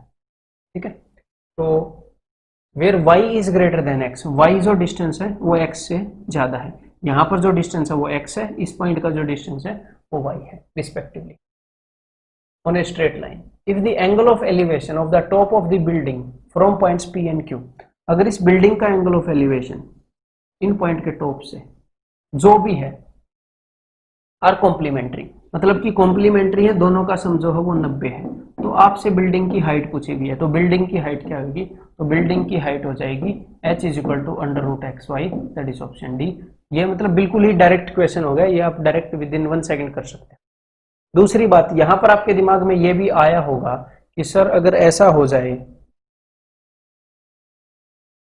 कि एग्जामिनर यहीं पर ऐसे दे दे हमें, ये बिल्डिंग है, इसकी हाइट h है, यहां पर जो एंगल है वो थीटा है, यहां पर ये वाला एंगल 90 माइनस थीटा है, तो भी ये चीज लागू होगी। अगर यहां से लेकर यहां तक का डिस्टेंस a यूनिट है और यहां से लेकर यहां तक का डिस्टेंस b यूनिट है तो भी ये चीज लागू होगी। मतलब उसने इस ट्रायंगल को फ्लिप भी कर दिया, मैंने आपको एनिमेट करके दिखाया था, अगर उसने इस ट्रायंगल को फ्लिप भी कर दिया तो भी ये चीज लागू होगी। समझ में आ गई बात?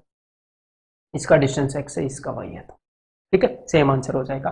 अब इस क्वेश्चन को करके दिखाओ, आप काफी जल्दी कर सकते हो इस क्वेश्चन को, तो मेरे से पहले आप ट्राई करोगे इसको। The distance between two pillars is 120 meters, ठीक है। The height of one pillar is thrice the other। दो पिलर हैं, एक की जो हाइट है दूसरे की हाइट उससे 3 गुना है, तो मैंने उस चीज को मान लिया। ये अगर h है तो ये 3h है, और दोनों के बीच में जो डिस्टेंस है वो 120 metre. The angle of elevation of their tops from the mid point of the line, ये जो मिड पॉइंट है यानी कि ये भी डिस्टेंस 60 का, ये भी डिस्टेंस 60 का, तो जो एंगल ऑफ एलिवेशन है वो मेरे भाई कॉम्प्लीमेंट्री है। अगर ये एंगल थीटा है तो ये एंगल 90 माइनस थीटा, ठीक है। कॉम्प्लीमेंट्री एंगल यूज हुए हैं, जी हाँ यूज हुए हैं। दोनों ट्रायंगल्स के अंदर कुछ ना कुछ कॉमन है क्या? मैक्सिमम केसेस में वैसा देता है, कुछ ना कुछ कॉमन है क्या? ये भी 60 है, ये भी 60 है, 60 60 मिड पॉइंट से उसने काम किया है। तो यहाँ पर मैं डायरेक्टली इसको हाइट मान सकता हूँ, मतलब मैं डायरेक्टली लिख सकता हूँ, लेकिन कैसे लिख सकता हूँ वो मैं आपको दिखाऊंगा। देखो जरा, एग्जैक्टली सेम फिगर वहां पर बनी है कि नहीं, और एग्जैक्टली वही एनिमेशन मैंने आपको कुछ क्वेश्चन पहले, मैथ्स को ऐसे सीखने में मजा आता है ना, यही अपनी खासियत है अपने कोर्स की, ठीक। और कुछ और भी आगे मैं आपको एनिमेशन दिखाऊंगा कोर्स के क्वेश्चन से उठा के, तब आप देखना। तो एग्जैक्टली यही सिचुएशन है, तो ये सिचुएशन वही बन गई कि नहीं? ये टावर की हाइट है, जी हाँ, ये एंगल थीटा है और ये एंगल 90 माइनस थीटा है, जी हाँ, वही बन गई। तो अगर मान लो ये डिस्टेंस a है और ये डिस्टेंस b है, तो ऐसे आप लिख सकते हो कि नहीं, H square is equal to A B. यही तो मैंने आपको समझाया था कि h is equal to under root A B, H square is equal to A into B. अगर इसको मैं ऐसे फ्लिप करूं, आप बोलोगे कि भाई अब तो ये वाला और ये वाला एंगल यूज हो रहा है। अरे भाई, अगर ये एंगल थीटा है तो ये वाला एंगल 90 माइनस थीटा हो गया, अगर ये एंगल 90 माइनस थीटा है तो ये एंगल थीटा हो गया। अगर ये दो एंगल कॉम्प्लीमेंट्री है तो ये भी तो कॉम्प्लीमेंट्री होंगे, होंगे कि नहीं? जी हाँ होंगे। तो इस फिगर को जैसे ही मैंने ऐसे ट्विस्ट किया तो ये टावर की हाइट बन गई, जिसको मैंने हाइट बोलकर समझाया था। अभी तो हाइट h और 3h है, लेकिन जैसे मैंने समझाया था उसके अंदर ये हाइट थी। तो अब आप ये बोल सकते हो ना कि इस h का स्क्वायर, यानी कि इस केस में 60 का स्क्वायर, मैंने इस सिचुएशन को देखा, मुझे पता है 90 माइनस वाली सिचुएशन है, क्योंकि आज आप प्रैक्टिस कर रहे हो तो एग्जाम में ये आपके लिए नया नहीं होगा। मुझे पता है 90 माइनस वाली सिचुएशन है, मैंने इसको ट्विस्ट किया तो 60 का स्क्वायर यानी कि 60 इंटू 60, अब मेरी कैलकुलेशन देखना आप, is equal to h into 3h, h into 3h। इस 3 से मैंने इसको काटा 20 पर, तो h, ये h स्क्वायर हो गया, इसका स्क्वायर रूट करोगे तो इस 60 के अंदर भी 20 इंटू 3 होगा, अंडर रूट करोगे तो 2 20 में से एक 20 आएगा और एक 3 बच जाएगा, h is equal to 20 root 3। अब इन्होंने पूछा क्या है, the height of the taller pillar, तो टॉलर पिलर क्या होगा? अगर h की वैल्यू 20 रूट 3 है तो 3h की वैल्यू क्या होगी? 60 रूट 3। अगर रूट में गिवन हो तो ये आंसर है, लेकिन उसने तो रूट में दिया नहीं है, तो ये तो सबको ही कैलकुलेट करना पड़ेगा, इसे मल्टीप्लाई कर दो, ठीक है। 6 दूनी 12, 18, 19, 42, 43, 6 और 4 10, तो 2 के बाद ये 103.92 है क्या कहीं पर? वो रहा ऑप्शन डी, ठीक है। समझ में आ गई बात? अगर समझ में आ गई तो एक बार लगा के दिखा दो जरा। अगर ऐसी बात है कि भाई समझ में आ गई तो एक बार लगा के दिखा दो ना अगले क्वेश्चन पर, बताओ।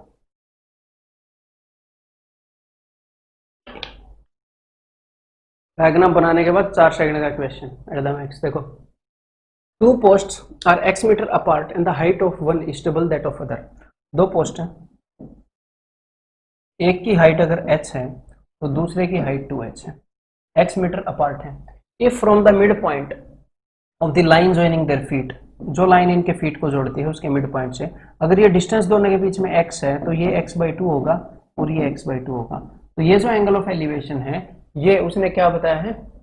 कॉम्प्लीमेंट्री। बस हो गया अपना काम, इससे आगे हमें कुछ चाहिए ही नहीं, इतना आसान उसने इस क्वेश्चन को कर दिया है।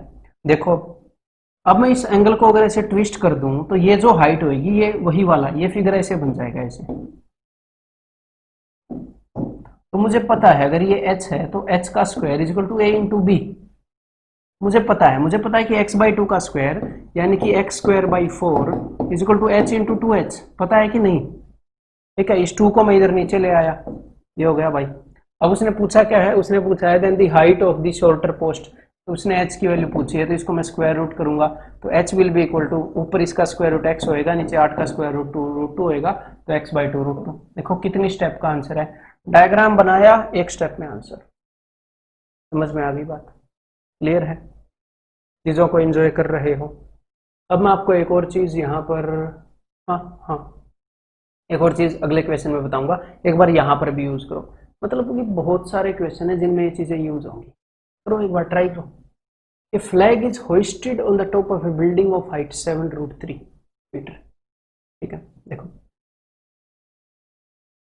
ये एक बिल्डिंग है 7√3 मीटर की, इसके टॉप पर, यार फिगर को, क्वेश्चन थोड़ा बड़ा है तो फिगर को थोड़ा छोटा बनाना पड़ेगा, ठीक है, थोड़ा छोटा बनाते हैं।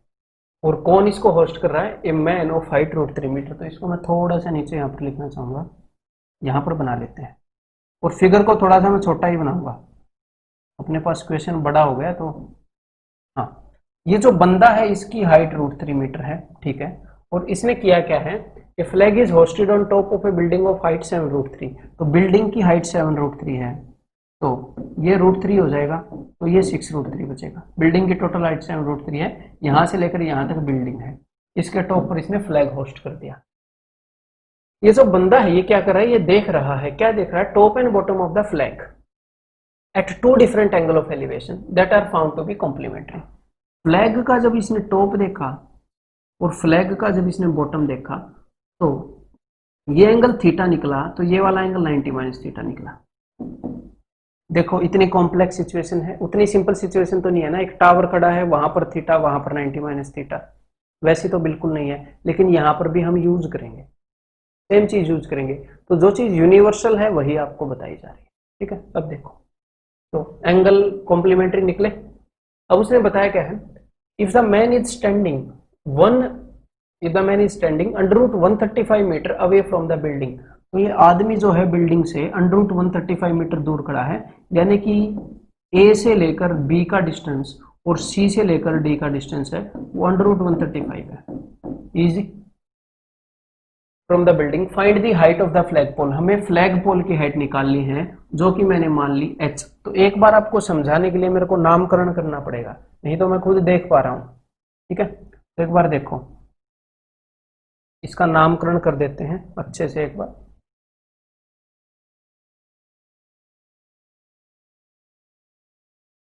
ए B C D E F. अब ध्यान से देख लो मेरे भाई, हमारे पास दो ट्रायंगल हैं जिनके अंदर एंगल्स कॉम्प्लीमेंट्री है और उनकी एक साइड कॉमन है। कौन कौन सी दो ट्रायंगल है हमारे पास? एक तो ट्रायंगल है सी डी ई, देख पा रहे हो, ये डी है, सी डी ई और सी डी एफ। अब मैं करूंगा क्या, मैं मन ही मन में ये जो सी डी ई है इसको नीचे गिरा रहा हूं, इसको मैं नीचे गिरा रहा हूं, ये सी डी ई डैश मैंने लिख दिया, सी डी ई को मैंने मन ही मन में। तो अब आपके अंदर ये पावर आएगी ऐसा सोचने की, टेंशन मत लो। आपको लगेगा कि यार मतलब फिगर को ऐसे मन ही मन में नीचे गिरा दिया, भाई इसी को विजुअलाइजेशन बोलते हैं। और जो इमेजिनेशन है ना, जो ह्यूमन बींग्स हैं, जो हमारी स्पीसी है, इसी बंद हो गया है, चलो कोई। तो जो हमारी स्पीसी है उसके पास ये पावर है, दुनिया में और कोई स्पीसी नहीं है जिसके पास इमेजिनेशन हो। कुत्तों के पास, बेचारों के पास इमेजिनेशन नहीं है, तो हमारे पास इमेजिनेशन है, तो हमें यूज करना चाहिए उसको, और वो यूज करने के लिए ही है। तो ये इमेजिनेशन का ही है। तो इस ट्रायंगल को अगर मैं नीचे करूंगा तो आपके पास एक फिगर बनेगी, ध्यान से देखो, मैं वहां पर उसको गंदा नहीं करना चाहता। ये एंगल 90 - थीटा है, ये एंगल थीटा है, ये √135 है, और यहां से लेकर यहां तक का डिस्टेंस, यहां से लेकर यहां तक का डिस्टेंस क्या है, h + 6√3, और यहां से लेकर यहां तक का डिस्टेंस, यहां से यहां तक का 6√3। ये हो सकता है आपको आसान लगे, हो सकता है आपको मुश्किल लगे, डिपेंड्स अपॉन योर लेवल, लेकिन वेरी मच प्रैक्टिकल है, ठीक है। अब मैंने आपको क्या बताया था कि जब भी ऐसा केस हो, ये 90 - थीटा, अगर ये दोनों कॉम्प्लीमेंट्री है तो ये दोनों भी कॉम्प्लीमेंट्री होंगी, टेंशन नहीं लेनी है, मैं पहले बता चुका हूं। तो अब हम क्वेश्चन को सॉल्व करना स्टार्ट कर रहे हैं। अब तक तो भाई बातें हो रही थी समझाने के लिए। अब देखो, इसका स्क्वायर इज इक्वल टू इसका और इसका प्रोडक्ट, तो इसका स्क्वायर क्या है 135 इज इक्वल टू इसका और इसका प्रोडक्ट, तो 6√3 into H, 6√3 into H plus 6√3 into 6√3, 6 के 36 थी 108, 108 को अगर इस साइड भेजूंगा तो 135 में से 8 गए 27, तो 6√3h इज इक्वल टू 27, 3 दूनी 6, 3 निमे 27, ठीक है। √3 से इसको कैंसिल करूंगा तो ये आ जाएगा जी 3√3। अब इस 2 को नीचे भेजूंगा तो ये हो जाएगा 1.5√3 है क्या कहीं पर? मतलब डायग्राम को देखा और हमारे पास सीधी सीधी वो चीज आ गई जहां से हम एच की वैल्यू निकाल सकते हैं। समझ में आ गई? कैट का क्वेश्चन है ये, और उसके ऊपर मैंने आपको लगाकर दिखा दिया है जो चीज आपको बताई है। इमेजिनेशन इतने काम की चीज है। अब देखो, the angle of elevation of top of A tower vertically erected in the middle of A paddy field, ठीक है। इस तरह के क्वेश्चन के बारे में भी मैं आपको कुछ बताने वाला था। अब जो चीज मैं आपको बताऊंगा, मैं वहां पर कई सारी चीजें आपको रटवा सकता हूँ, कई सारी, लेकिन मैं रटवाऊंगा नहीं, मैं एक चीज रटवाऊंगा। अरे भाई कुछ चीजें तो आप भी एग्जाम में निकाल सकते हो, हैं? स्टूडेंट को अगर डम्ब समझेंगे ना तो ही हम उसको सारी चीजें रटवा देंगे कि बेटा सारी चीजें रटकर चला जाए। अरे एग्जाम में दिमाग चलना बंद थोड़ी हो जाएगा। जो काम की चीजें हैं वो मैं आपको करवाता हूँ और वो हर एक जगह पर काम आएंगी। देखो जरा, एग्जाम में जाकर आप ये तो नहीं भूल जाओगे ना कि sine theta is equal to perpendicular upon hypotenuse, नहीं भूलोगे ना, इतना याद रखोगे ना। तो हाँ, इतना मुझे आप पर विश्वास है। अब देखो, आपको सिर्फ इतना बिल्कुल अच्छे से याद होना चाहिए कि अगर हमारे पास एक ट्रायंगल है, उसके अंदर ये एंगल थीटा है और इसके सामने वाली साइड एच है, ये सामने वाली साइड एच है, तो एंगल थीटा के पास वाली साइड को मैं लिख सकता हूं एच कोट थीटा। सिर्फ इतना याद होना चाहिए। क्यों याद होना चाहिए? देखो बिल्कुल बेसिक सी बात है। क्यों याद होना चाहिए? ताकि आप स्पीड में क्वेश्चन को कर पाओ। कई क्वेश्चन आपने देखे होंगे जिनके अंदर, चलो अभी तो मैंने ब्लैक स्क्रीन ली है, मैं दिखाऊंगा आपको क्वेश्चन कि जिनके अंदर जो आंसर वो cot theta, tan theta, coat alpha, tan beta इनमें होता है, वो भी 5, 6, 7, 8 सेकंड में आप उन क्वेश्चंस को कर लोगे। बेशक से ऐसे क्वेश्चन हो, बस आपने सिर्फ ये बात याद रखनी है, बिल्कुल बेसिक सी बात है। मेरे को एक बात बताओ, कोट थीटा की वैल्यू क्या होती है? कोट थीटा की वैल्यू होती है बेस अपॉन परपेंडिकुलर। यहाँ पर बेस क्या है? B by C, B C. Perpendicular क्या है? एच। तो बी सी की वैल्यू क्या आ गई? बी सी की वैल्यू यहाँ पर एच चला जाएगा, एच कोट थीटा। तो मैंने बस आपका एक स्टेप बचाया है ये चीज रटवा के, सिर्फ एक स्टेप। और मैंने क्यों बचाया है? क्योंकि ये बार बार यूज होगा। तो मैं बाकी चीजें भी रटवा सकता हूँ, आपका एक और स्टेप बचाऊंगा, लेकिन वो जरूरी नहीं है। यहाँ पर जरूरी है क्योंकि ये यूज होता है, बाकी चीजें यूज नहीं होती। मैं आपको साइन थीटा, सीकेंड थीटा हर एक टर्म्स में साइड को रिप्रेजेंट करके दिखा दूंगा, तो वो जरूरी नहीं है। ये बार बार यूज हो रही है, बार बार यूज हो रही है, ये मैंने आपको बताया, सीधी यूज होगी। अब देखो, तो आपको सीधा सीधा पता होना चाहिए, थीटा के सामने अगर एच है तो थीटा के पास वाली साइड को मैं लिख सकता हूँ हाइपोटेन्यूज के अलावा वाली को, कि उसकी लंबाई एच कोट थीटा है। अब जरा इस एक्चुअल क्वेश्चन को करके देखेंगे। The angle of elevation of top of a tower vertically erected in the middle of a paddy field from 2 points on the horizontal line through the foot of tower given to be alpha and beta, alpha greater than beta। अब इसने बोला क्या हुआ, मैं आपको हिंदी में बताता हूँ। एक टावर है, कहीं पर खेत में बीच में खड़ा है, 2 पॉइंट हमारे पास है, वहां से अगर इस टावर का एंगल ऑफ एलिवेशन में देख रहा हूं, एक पॉइंट से अल्फा है और एक पॉइंट से बीटा है, ठीक है। एक पॉइंट से अल्फा है और एक पॉइंट से बीटा है। आपके मन में डाउट आए होंगे कुछ, वो भी दूर करूंगा, टेंशन मत लो। तो अब इसने पूछा क्या है, the height of tower is H unit, tower की हाइट एच यूनिट है। What is the possible distance, यहां पर ये वर्ड आपको दिख रहा है, पॉसिबल, संभावित। ये उसने ऐसे ही तुक्का नहीं मारा, उसको खुद को पता है एग्जामिनर को कि ये जो डिस्टेंस है पॉसिबल ही है, एक और डिस्टेंस है इसके अलावा, 2 पॉसिबिलिटी है। तो देखो, अगर अल्फा के सामने एच है तो ये क्या होएगा, ये होएगा एच कोट अल्फा। अगर बीटा के सामने एच है तो इस साइड की लंबाई क्या होगी, एच कोट बीटा। तो दोनों पॉइंट्स के बीच में डिफरेंस क्या होएगा, H cot alpha plus H cot beta. Option B. Clear है? एक्चुअल क्वेश्चन 2016 टीयर 2 का। हाँ, अब उसने पॉसिबल वर्ड क्यों लिखा? उसने पॉसिबल वर्ड इसलिए लिखा क्योंकि ये जो दोनों पॉइंट हैं, मान लो ये पॉइंट पी और क्यू है, ये दोनों पॉइंट एक तरफ भी तो हो सकते हैं टावर के। ये अल्फा है और ये बीटा है, हो सकते हैं कि नहीं? तो ए से लेकर बी तक का जो डिस्टेंस होगा, अगर इसकी हाइट h है तो ये हो जाएगा h कोट अल्फा, और यहां से लेकर यहां तक का जो डिस्टेंस हो जाएगा वो हो जाएगा h कोट बीटा, बीटा के सामने h, तो ये वाली साइड h कोट बीटा। तो अब जो दोनों पॉइंट्स हैं उनके बीच में जो डिस्टेंस आएगा वो क्या आएगा, h cot beta minus h cot alpha. तो ये भी एक आंसर है, क्योंकि उसने बताया नहीं कि पॉइंट दोनों एक तरफ है। उसने बताया कहाँ है, उसने बोला ही नहीं कि पॉइंट दोनों पॉइंट अलग अलग तरफ हैं या दोनों पॉइंट एक तरफ हैं, उसने बताया नहीं। तो इसीलिए ये भी एक पॉसिबल आंसर है, ये भी एक पॉसिबल आंसर है, इसीलिए उसने संभावित या पॉसिबल का यूज किया है यहाँ। ठीक है, तो दूसरा आंसर वो डेफिनेटली आपको देगा नहीं फिर, है ना।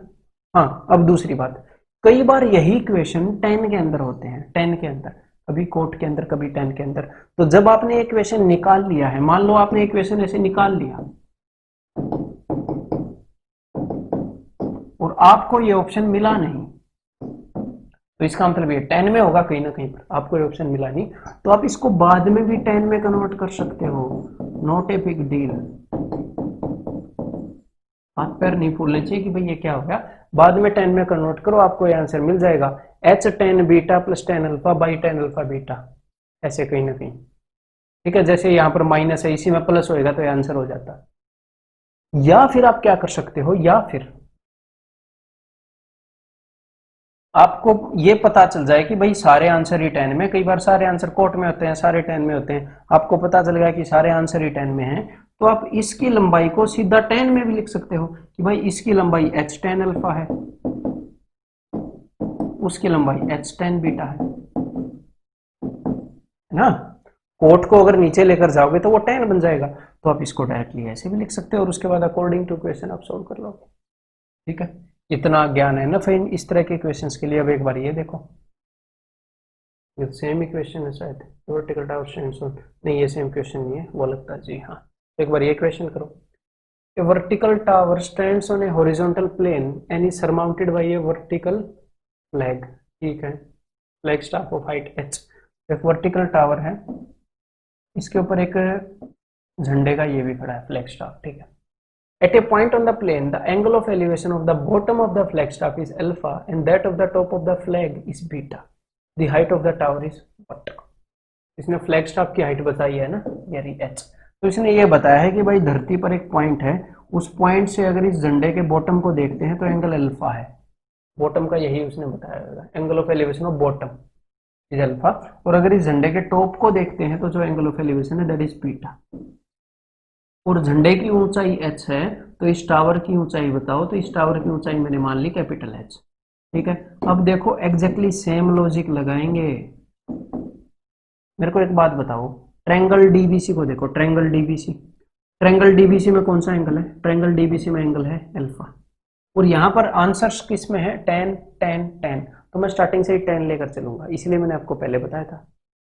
ये थोड़ी सी भी सोच आपने डेवलप करनी है। ठीक है, हाँ कि भाई जब इस तरह का आंसर आता है तो कोट और 10 में होता है, मैक्सिमम कोट में होता है, कभी कभी 10 में भी होता है, तो फिर 10 लेकर चलेंगे। अब देखो कि ट्रायंगल डीबीसी के अंदर अल्फा के सामने h है, तो अल्फा के साथ वाली साइड क्या होगी h कोट अल्फा, या फिर आप इसको क्या बोल सकते हो, आप इसको बोल सकते हो h tan अल्फा, 10 नीचे आएगा ना। ठीक है, और ये किस चीज की लंबाई है, ये लंबाई है BC की।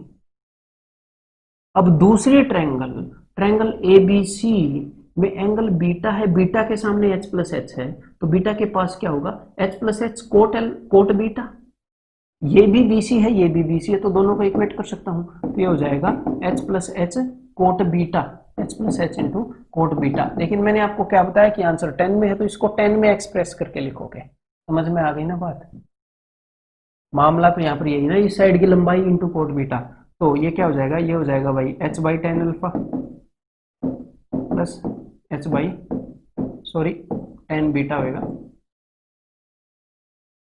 This will be 10 beta. अब हमने निकालना क्या है, कैपिटल H निकालना है, तो भाई कैपिटल H वालों को उधर भेज दो, बाकी सबको इधर रख लो। तो कैपिटल H वालों को मैं उधर भेजता हूँ और इधर मैंने कैपिटल H कॉमन ले लिया, तो अंदर क्या बच जाएगा 1 by 10 alpha by 1 by 10 beta, minus इधर आके माइनस होएगा, तो इतना तो आप सीधा सीधा सोल्व कर सकते हो ना। एलसीएम लेना तो आपको आता ही है ना कि 10 बीटा माइनस 10 अल्फा होएगा is equal to h/10 beta. देखो ऐसे लिखने के आप एबल होने चाहिए अगर ये एग्जाम दे रहे हो तो, थोड़ी सी प्रैक्टिस के बाद भले ही। ठीक है, टेन बीटा से टेन बीटा गया, अब टेन अल्फा ऊपर जाएगा और टेन बीटा माइनस अल्फा नीचे आ जाएगा, तो ये वाला आंसर है। टेन अल्फा ऊपर गया, tan beta minus tan alpha नीचे आ गया, ये वाला आंसर है। विद इन वन स्टेप उस लॉजिक से आपका आंसर आ सकता है। हाँ, थोड़ी सी मेंटल कैलकुलेशन तो डिमांडेड है। समझ में आ गई बात? आगे बढ़ू, बताओ जरा। हाइड्रोजन फील्ड बैलून 2016 में एक क्वेश्चन आया जहां पर इसने हॉरिजॉन्टल मूवमेंट भी कर दी और वर्टिकल मूवमेंट भी कर दी। हम रेशियो को यूज कर लेंगे, इसी क्वेश्चन की मैं बोला था, हॉरिजॉन्टल मूवमेंट भी कर दी, वर्टिकल मूवमेंट भी कर दी, तो जो दो ट्रायंगल बनेगी उनमें साइड कॉमन नहीं होगी। और ये नहीं है कि क्वेश्चन मुश्किल हो जाएगा, थोड़ा सा सोचेंगे उन्हीं रेशियोज को यूज करेंगे, क्वेश्चन हो जाएगा। आप देखो, hydrogen filled balloon ascending at the rate of 18 kilometer per hour, तो hydrogen filled balloon 18 kilometer per hour की रेट से ऊपर चढ़ रहा था। तो ये गुब्बारा था, ठीक है, ये ऊपर उड़ रहा था। तो ऊपर उड़ रहा है मतलब कि वर्टिकल मूवमेंट हो रही है, ऊपर की तरफ चीज जा रही है। वाज ड्रिफ्टेड बाय विंड, इसको हवा ने उड़ा दिया। तो जनरली गुब्बारा ऐसा जाना चाहिए, जनरली हवाई जहाज ऐसे जाता है, या तो वर्टिकल मूवमेंट होती है या हॉरिजॉन्टल मूवमेंट होती है। लेकिन यहाँ पर हुआ क्या, उड़ते गुब्बारे को हवा ने धकेल दिया, तो गुब्बारा ऐसे चला गया टेढ़ा। तो जब ऐसे टेढ़ा चला जाएगा तो फिर हाइट कॉमन नहीं मिलेगी दोनों ट्रायंगल के अंदर। जहाज जब ऐसे जाता है तो हाइट कांस्टेंट रहती है, गुब्बारा जब ऐसे जाता है तो उसका डिस्टेंस कांस्टेंट रहता है। जब गुब्बारा ऐसे जाएगा ना तो हाइट कांस्टेंट रह रही ना उसका डिस्टेंस कांस्टेंट रह रहा। अगर ये बातें इतने क्लियरली समझ में नहीं भी आई तो भी मैटर नहीं करती, वैसे समझ में तो आ जानी चाहिए, सीधी सीधी बोल रहा हूँ। ठीक है, अब देखो क्वेश्चन को करते हैं। A hydrogen filled balloon ascending at the rate of 18 km per hour was drifted by wind. Its angle of elevation and depth at 10th and 15th minute were found to be 60 and 45. एक बंदे ने इसको 10वें minute पर देखा, hydrogen filled balloon उड़ रहा था, उसको हवा उड़ा रही थी, मतलब वो बैलून ऊपर जा रहा था और हवा उसको धकेल रही थी। तो 10 मिनट के बाद जब उसने बैलून को देखा, तो मान लो ये धरती है, अब ध्यान से सुन लीजिएगा, मान लो ये धरती है, बैलून यहां से उड़ना स्टार्ट हुआ, 10 मिनट के बाद वो कहीं ना कहीं पर होगा, है वो जो यहां पर है, 10 मिनट के बाद वो यहां पर है। तो जब उसने 10 मिनट के बाद देखा तो जो एंगल ऑफ एलिवेशन था इस बैलून का, दिस वाज 60 डिग्री। फिर उसके बाद 15वीं मिनट के बाद जब उसने बैलून को देखा, अगर हवा नहीं चलती तो बैलून यहां से ऊपर चला जाता, लेकिन हवा भी चल रही थी, तो मैंने ऐसे अज्यूम कर लिया कि हवा उस तरफ चल रही है ऐसे। अब देखो, हवा अगर इस तरफ चलेगी, बैलून इस तरफ आएगा, तो एंगल 60 से भी बड़ा हो जाएगा, लेकिन एंगल 45 हो गया, यानी कि हवा उस तरफ चल रही है। ठीक है, हवा उस तरफ चल रही है, तभी तो एंगल छोटा होगा ना। तो वो जो बैलून है वो हाइट तो गेन करेगा, वो इससे ऊपर तो जाएगा, लेकिन उस तरफ है, तो वो कुछ यहां पर चला गया, क्योंकि हमने एंगल भी छोटा करवाना है 60 से, तो वो बैलून यहां पर चला गया। ठीक है, तो हुआ क्या, आप ध्यान से देखो, वो यहां से यहां तक इतना ऊपर उड़ पाया और हवा ने इतनी दूर उसको धकेल दिया। तो ये दो ट्रायंगल हमारे पास बनी है, ना तो इनकी हाइट कॉमन है दोनों की, ना इनका बेस कॉमन है, लेकिन आपने डरना नहीं है। कॉमन क्या है कि हम इसका भी सॉल्यूशन निकालेंगे, बाकियों का भी हमने निकाला था सॉल्यूशन। क्लियर है, समझ में आ गई बात? तो चलिए अब इसको सॉल्व करते हैं।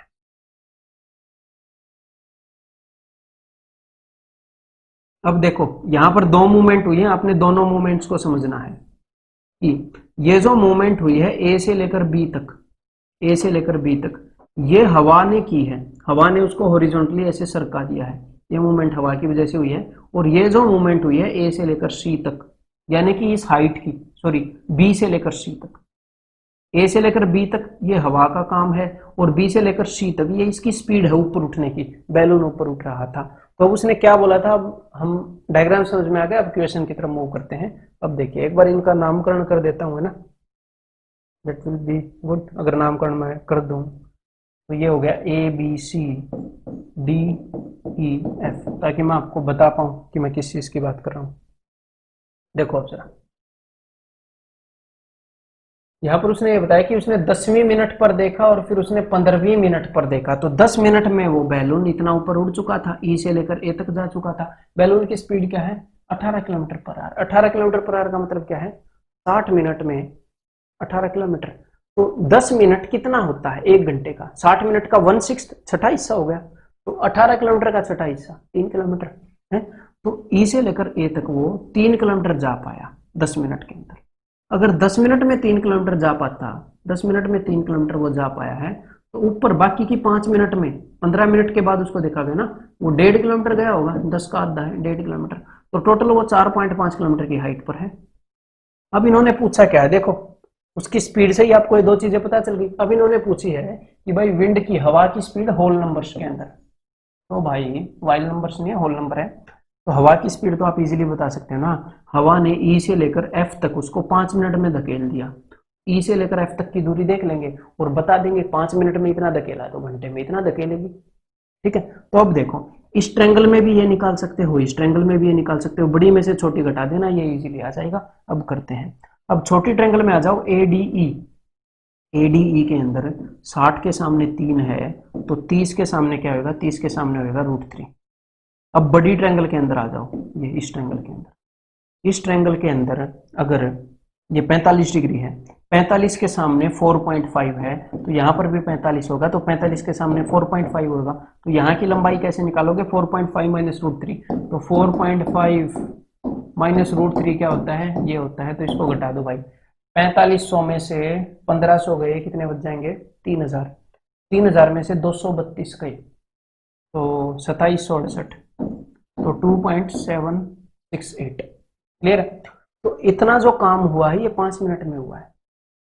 यहां से लेकर यहां तक की मैंने डिस्टेंस निकाल ली। गुब्बारा इतना, हवा 5 मिनट में इतनी दूर जाती है, गुब्बारे को इतनी दूर धकेल पाती है हवा। तो स्पीड तो क्या होती है कि घंटे में कितनी दूर जाएगी? तो 5 मिनट को मैं 12 से गुणा करूंगा तो 60 मिनट, 5 × 12, तो इसको मैं 12 से गुणा कर देता हूँ, 1 घंटे का डिस्टेंस आ जाएगा। 12 × 8 = 96, 12 × 72 और 9 81, 72 और 9 81। मैंने 8 क्यों लिख दिया? लिख दी मैंने 81, 8 कैरी, 12 × 8 = 84 और 8 92, 9, 12 दूनी 24 और 9 33, 33.216। लेकिन उसने होल नंबर में पूछी है भाई साहब ने, तो option D will be the answer. तो क्लियर है, समझ में आ गई बात? अभी अगला क्वेश्चन। हाँ, यहाँ पर जो मैंने एनिमेशन यूज किया वो अपने कोर्स से यूज किया एनिमेशन, तो मैं आपको बता रहा था ना इस तरह के एनिमेशन यूज करते हैं जहां पर भी जरूरत पड़ती है। फालतू की एनिमेशन भी नहीं करनी चाहिए कि टाइम वेस्ट ही हो जाए। एक बार क्वेश्चन को पढ़ो, मैं आगे से हट जाता हूँ। एक काफी इंटरेस्टिंग क्वेश्चन।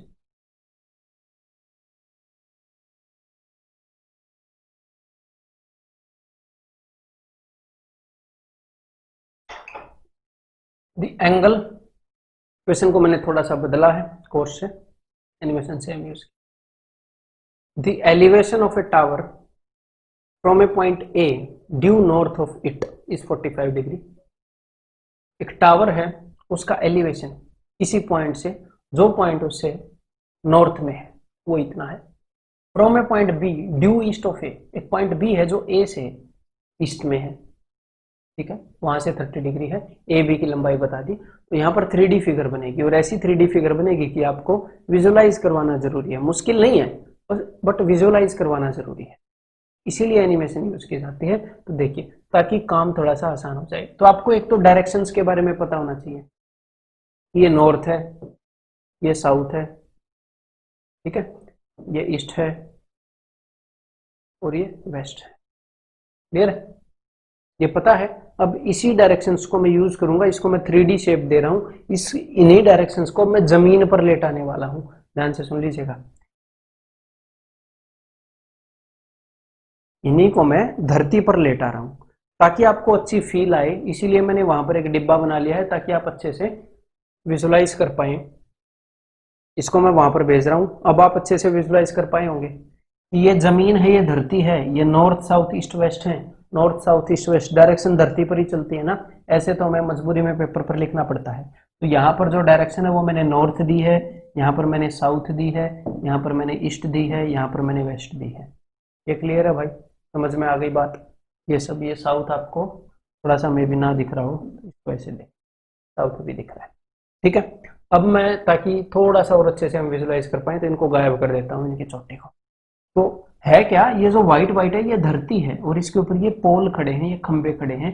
ये मैंने खड़े क्यों छोड़ दिए, ताकि आप विजुअलाइज करते रहो, कंफ्यूजन ना हो। अब देखो, अब हम क्वेश्चन को पढ़ते हैं और ये जो डायरेक्शन है इनको हम बाद में रब कर देंगे।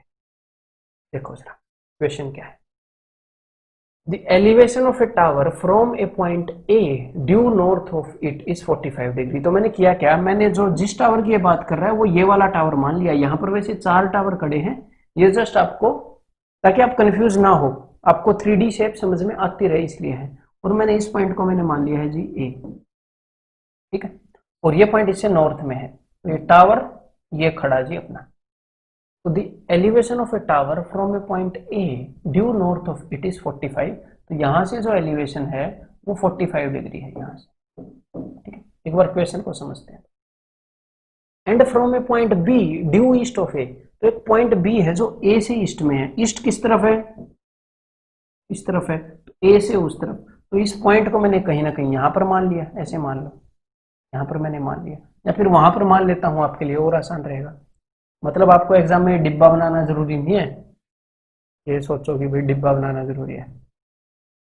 तो पॉइंट बी को मैंने यहां पर मान लिया, ठीक है। तो पॉइंट बी इस ए से ईस्ट में है। ए से कितना ईस्ट में है, 20 मीटर ईस्ट में है, तो इसको हमने 20 मान, ठीक है।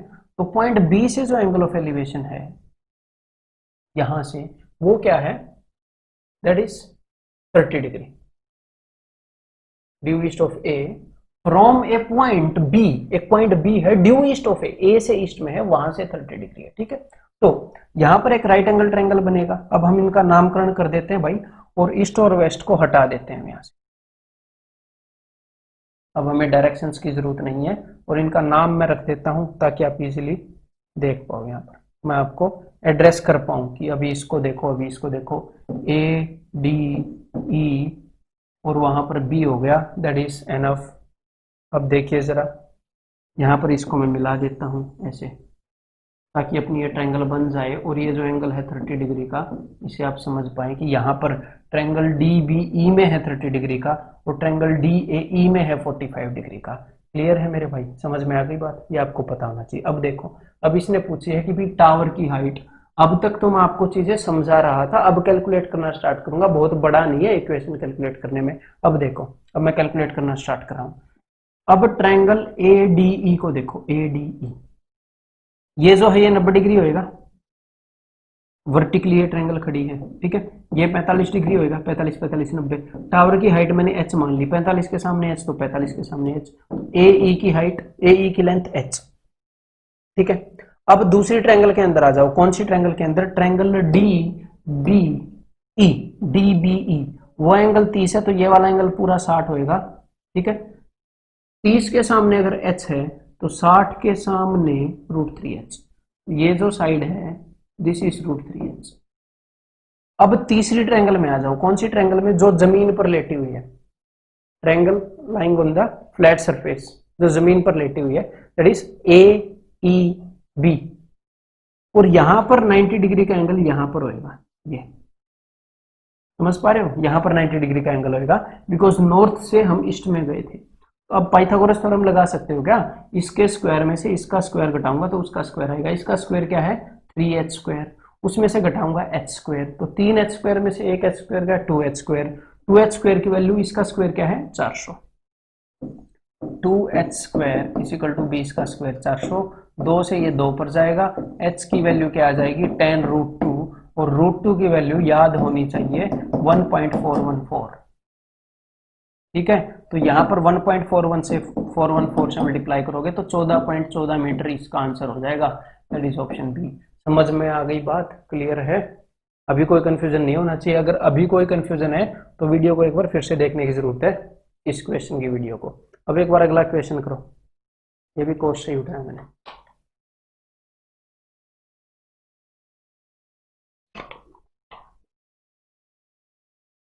P Q is a tower standing on horizontal plane, ठीक है, क्यू बीइंग इट्स फुट। तो पी क्यू एक टावर है, ये पी है, ये क्यू है, क्यू इसका पैर है। A and B are 2 points on the plane such that angle Q A B is 90। और ए और बी 2 पॉइंट है प्लेन के ऊपर। तो देखो जरा, जमीन पर ये ए है और ये बी है, ये दो ऐसे, ये जमीन पर है, तो अभी आप ऐसे विजुलाइज पता नहीं कर पाओगे कि नहीं। और यहां पर जो क्यू ए बी, ये जो एंगल है ये 90 है, ये 90 है, ठीक है, ऐसा कुछ वो बता रहे हैं, जमीन पर है। तो इसके लिए मैं एनिमेशन आपको दिखाऊंगा, एक बार यहाँ पर आप देख लो। तो उसने बताया क्या है, क्यू ए बी 90 है, ये टावर खड़ा है, ये चीजें जमीन पर लेटी है, एंड ए बी इज 40, और ये जो ए बी है ये 40 है। अब वो बता क्या रहा है, it is found that angle P A Q का जो कोट है वो 3/10 है, पी ए क्यू। तो वो ऐसे एक ट्रायंगल बनाएगा पी ए क्यू, हवा में खड़ी एक ट्रायंगल है, और ऐसे एक ट्रायंगल बनाएगा पी बी क्यू, हवा में खड़ी एक ट्रायंगल है, ठीक है।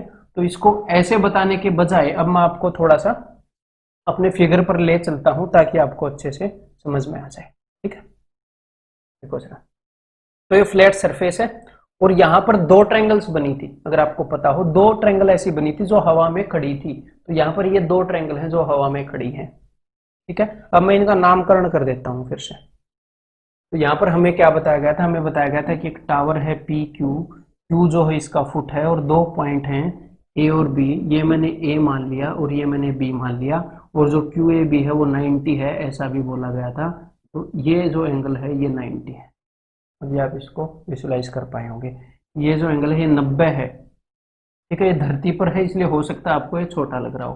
तो ये पूरी फिगर है, ठीक है। अब देखो आगे, तो अभी इसने क्या बताया है, और ए बी की लंबाई यहां पर बता दी थी क्या, 40। अब इसने ये बताया है cot of angle P A Q is 3/10।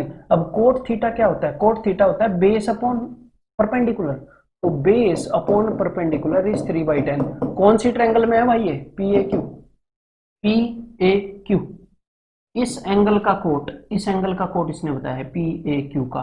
तो बेस अपॉन परपेंडिकुलर कोट होता है, तो अगर बेस 3a है तो परपेंडिकुलर 10a है। तो यहाँ पर बेस की लंबाई क्या है, 3a, यानी कि a से लेकर q तक जो बेस की लंबाई है 3 है, तो इस परपेंडिकुलर की लंबाई क्या है, दैट इज 10a, ठीक है। अब दूसरी ट्रायंगल के ऊपर ये आएगा, and cosec of angle P B Q. अब देखो, कोट जो है वो परपेंडिकुलर और बेस से डील करता है, टेन भी परपेंडिकुलर और बेस से डील करता है, और मैक्सिमम क्वेश्चन, इसको हाइट एंड डिस्टेंस क्यों बोलते हैं, height and distance, perpendicular and base, इसलिए इस चैप्टर को हाइट एंड डिस्टेंस बोलते हैं, ठीक है। तो मैक्सिमम ये जो हाइट और डिस्टेंस से ही हम यहाँ पर वो करते हैं, ये डायरेक्ट ये जो हाइपोटेन्यूज है इससे तो हम डील नहीं करते ना, इससे तो हम तभी डील करते हैं, पतंग को कितनी ऊपर उड़ा रखा है, उसकी डोरी की लंबाई बताओ, सीढ़ी की लंबाई बताओ, एक सीढ़ी लगा रखी है दीवार के सामने, तो आपको यहाँ पर हाइपोटेन्यूज से डील नहीं करना है, इस क्वेश्चन में परपेंडिकुलर और बेस से डील करना है। तो इस कोसेक को किसी न किसी फंक्शन में बदलो, तो कोसेक को तो कोट में बदल सकते हैं, आपको एक आइडेंटिटी याद होगी, cosec square theta -1 is equal to cot square theta. तो बदलो इसे, जल्दी से बदलो भाई, कोट स्क्वायर थीटा कैसे आएगा, कोसेक स्क्वायर थीटा -1, तो कोसेक का स्क्वायर, इसका स्क्वायर क्या होगा 5/4, उसमें से 1 घटाओगे तो 1/4, coat square theta is 1/4, therefore cot theta is 1/2। ये कौन से एंगल की बात कर रहा है, कौन से ट्रायंगल की, angle P B Q, angle P B Q, इस ट्रायंगल की बात हो रही है। अगर इस एंगल को मैं थीटा मानूं तो इसका कोट थीटा 1/2 है, यानी कि बेस अपॉन परपेंडिकुलर, बेस अगर 1 यूनिट है तो परपेंडिकुलर डबल है, परपेंडिकुलर डबल है, तो इसके लिए परपेंडिकुलर 10a है। मैं कौन सी ट्रायंगल की बात कर रहा हूं, दिखाऊं आपको, ये ब्लू वाली ट्रायंगल, ठीक है, वॉलेट वाली। तो इसके लिए जो परपेंडिकुलर है वो डबल है बेस का, परपेंडिकुलर अगर 10a है तो बेस जो है वो 5a होएगा, ठीक है भाई। दोनों ट्रायंगल से हमने डील कर लिया जो हवा में खड़ी है। अब जो जमीन पर लेटी ट्रायंगल है, एक बार उसकी तरफ नजर मारो, आपको कुछ पता चलेगा, ठीक है। जमीन पर जो ट्रायंगल पड़ी है क्यू ए बी, उसमें 90 डिग्री का एंगल कौन सा है, वो वाला, ठीक है। 90 डिग्री के एंगल के सामने क्या है, 5a, और एक और क्या है 3a। तो भाई 3 5, 3 5 के रेशियो में है, 3 4 5 का ट्रिपलेट याद है, 3 4 5 का पाइथागोरियन ट्रिपलेट, हाइपोटेन्यूज 5 है, तो ये 3a है, ये 5 है, तो ये क्या होगा 4a, 3 4 5 के मल्टीपल होंगे, तो this is equal to 4a। तो a की वैल्यू क्या मिल गई, 10 मिल गई a की वैल्यू, तो बस हो गया सब कुछ। अब उसने जो भी पूछा है वहां पर a की वैल्यू 10 रख दो, और क्या करोगे। उसने पूछा क्या है, find the length of the tower, तो 10a की वैल्यू, तो a की वैल्यू तो 10 है, तो 10a की वैल्यू 100 होगी, तो length of the tower is equal to option A, ठीक है, क्वेश्चन था, बढ़िया क्वेश्चन था। ठीक है, तो बस इस वीडियो के अंदर इतना ही। अब मैं आपको जाते जाते कुछ दो बातें बताना चाहूंगा, एक तो ये और एक ये, तो ध्यान से सुनो कि जो E1 कोचिंग सेंटर की एंड्रॉइड ऐप है उसका लिंक इस वीडियो के डिस्क्रिप्शन में, अगर आपने डाउनलोड नहीं करी है तो डाउनलोड कर लो जनाब। ठीक है, और दूसरी बात मैं ये कहूंगा कि E1 कोचिंग सेंटर के पास मैथ्स का पेड कोर्स भी अवेलेबल है। अगर आप चाहते हैं कि मैथ्स को मैथ्स की भाषा में सीखें, अच्छे से समझते हुए इंटरेस्टिंग वे में, ठीक है, ताकि चीजें दिमाग के अंदर ज्यादा देर तक जाएं। मामला क्या है, मामला एक ही है कि कंसेप्ट आपके दिमाग में सीधे अंदर तक जाएं, पूरा सिलेबस कवर हो जाए, कुछ भी चीजें बचे नहीं। उसके बाद बस आप प्रैक्टिस करो और उसके बाद बस आप मॉक टेस्ट दो, वहां पर आप स्ट्रेटेजी लगाओ। तो मैं किन किन चीजों को, मैं इन दो चीजों को कवर करता हूं कोर्स के अंदर कि कंसेप्ट सुपर क्लैरिटी के साथ आपके दिमाग में जाते हैं और प्रैक्टिस भी एनफ करवा दी जाती है क्वेश्चंस के थ्रू, और मॉक टेस्ट की स्ट्रेटेजी बता दी जाती है, वो आपको अप्लाई करनी होती है। इन केस वैसे तो मैक्सिमम स्टूडेंट जो चैनल से जुड़े हैं मैक्सिमम वहां पर एनरोल्ड है। इन केस किसी कारण अगर आपको इस चीज का नहीं पता था तो आप इस नंबर के ऊपर कॉल करके एनरोल कर सकते हो।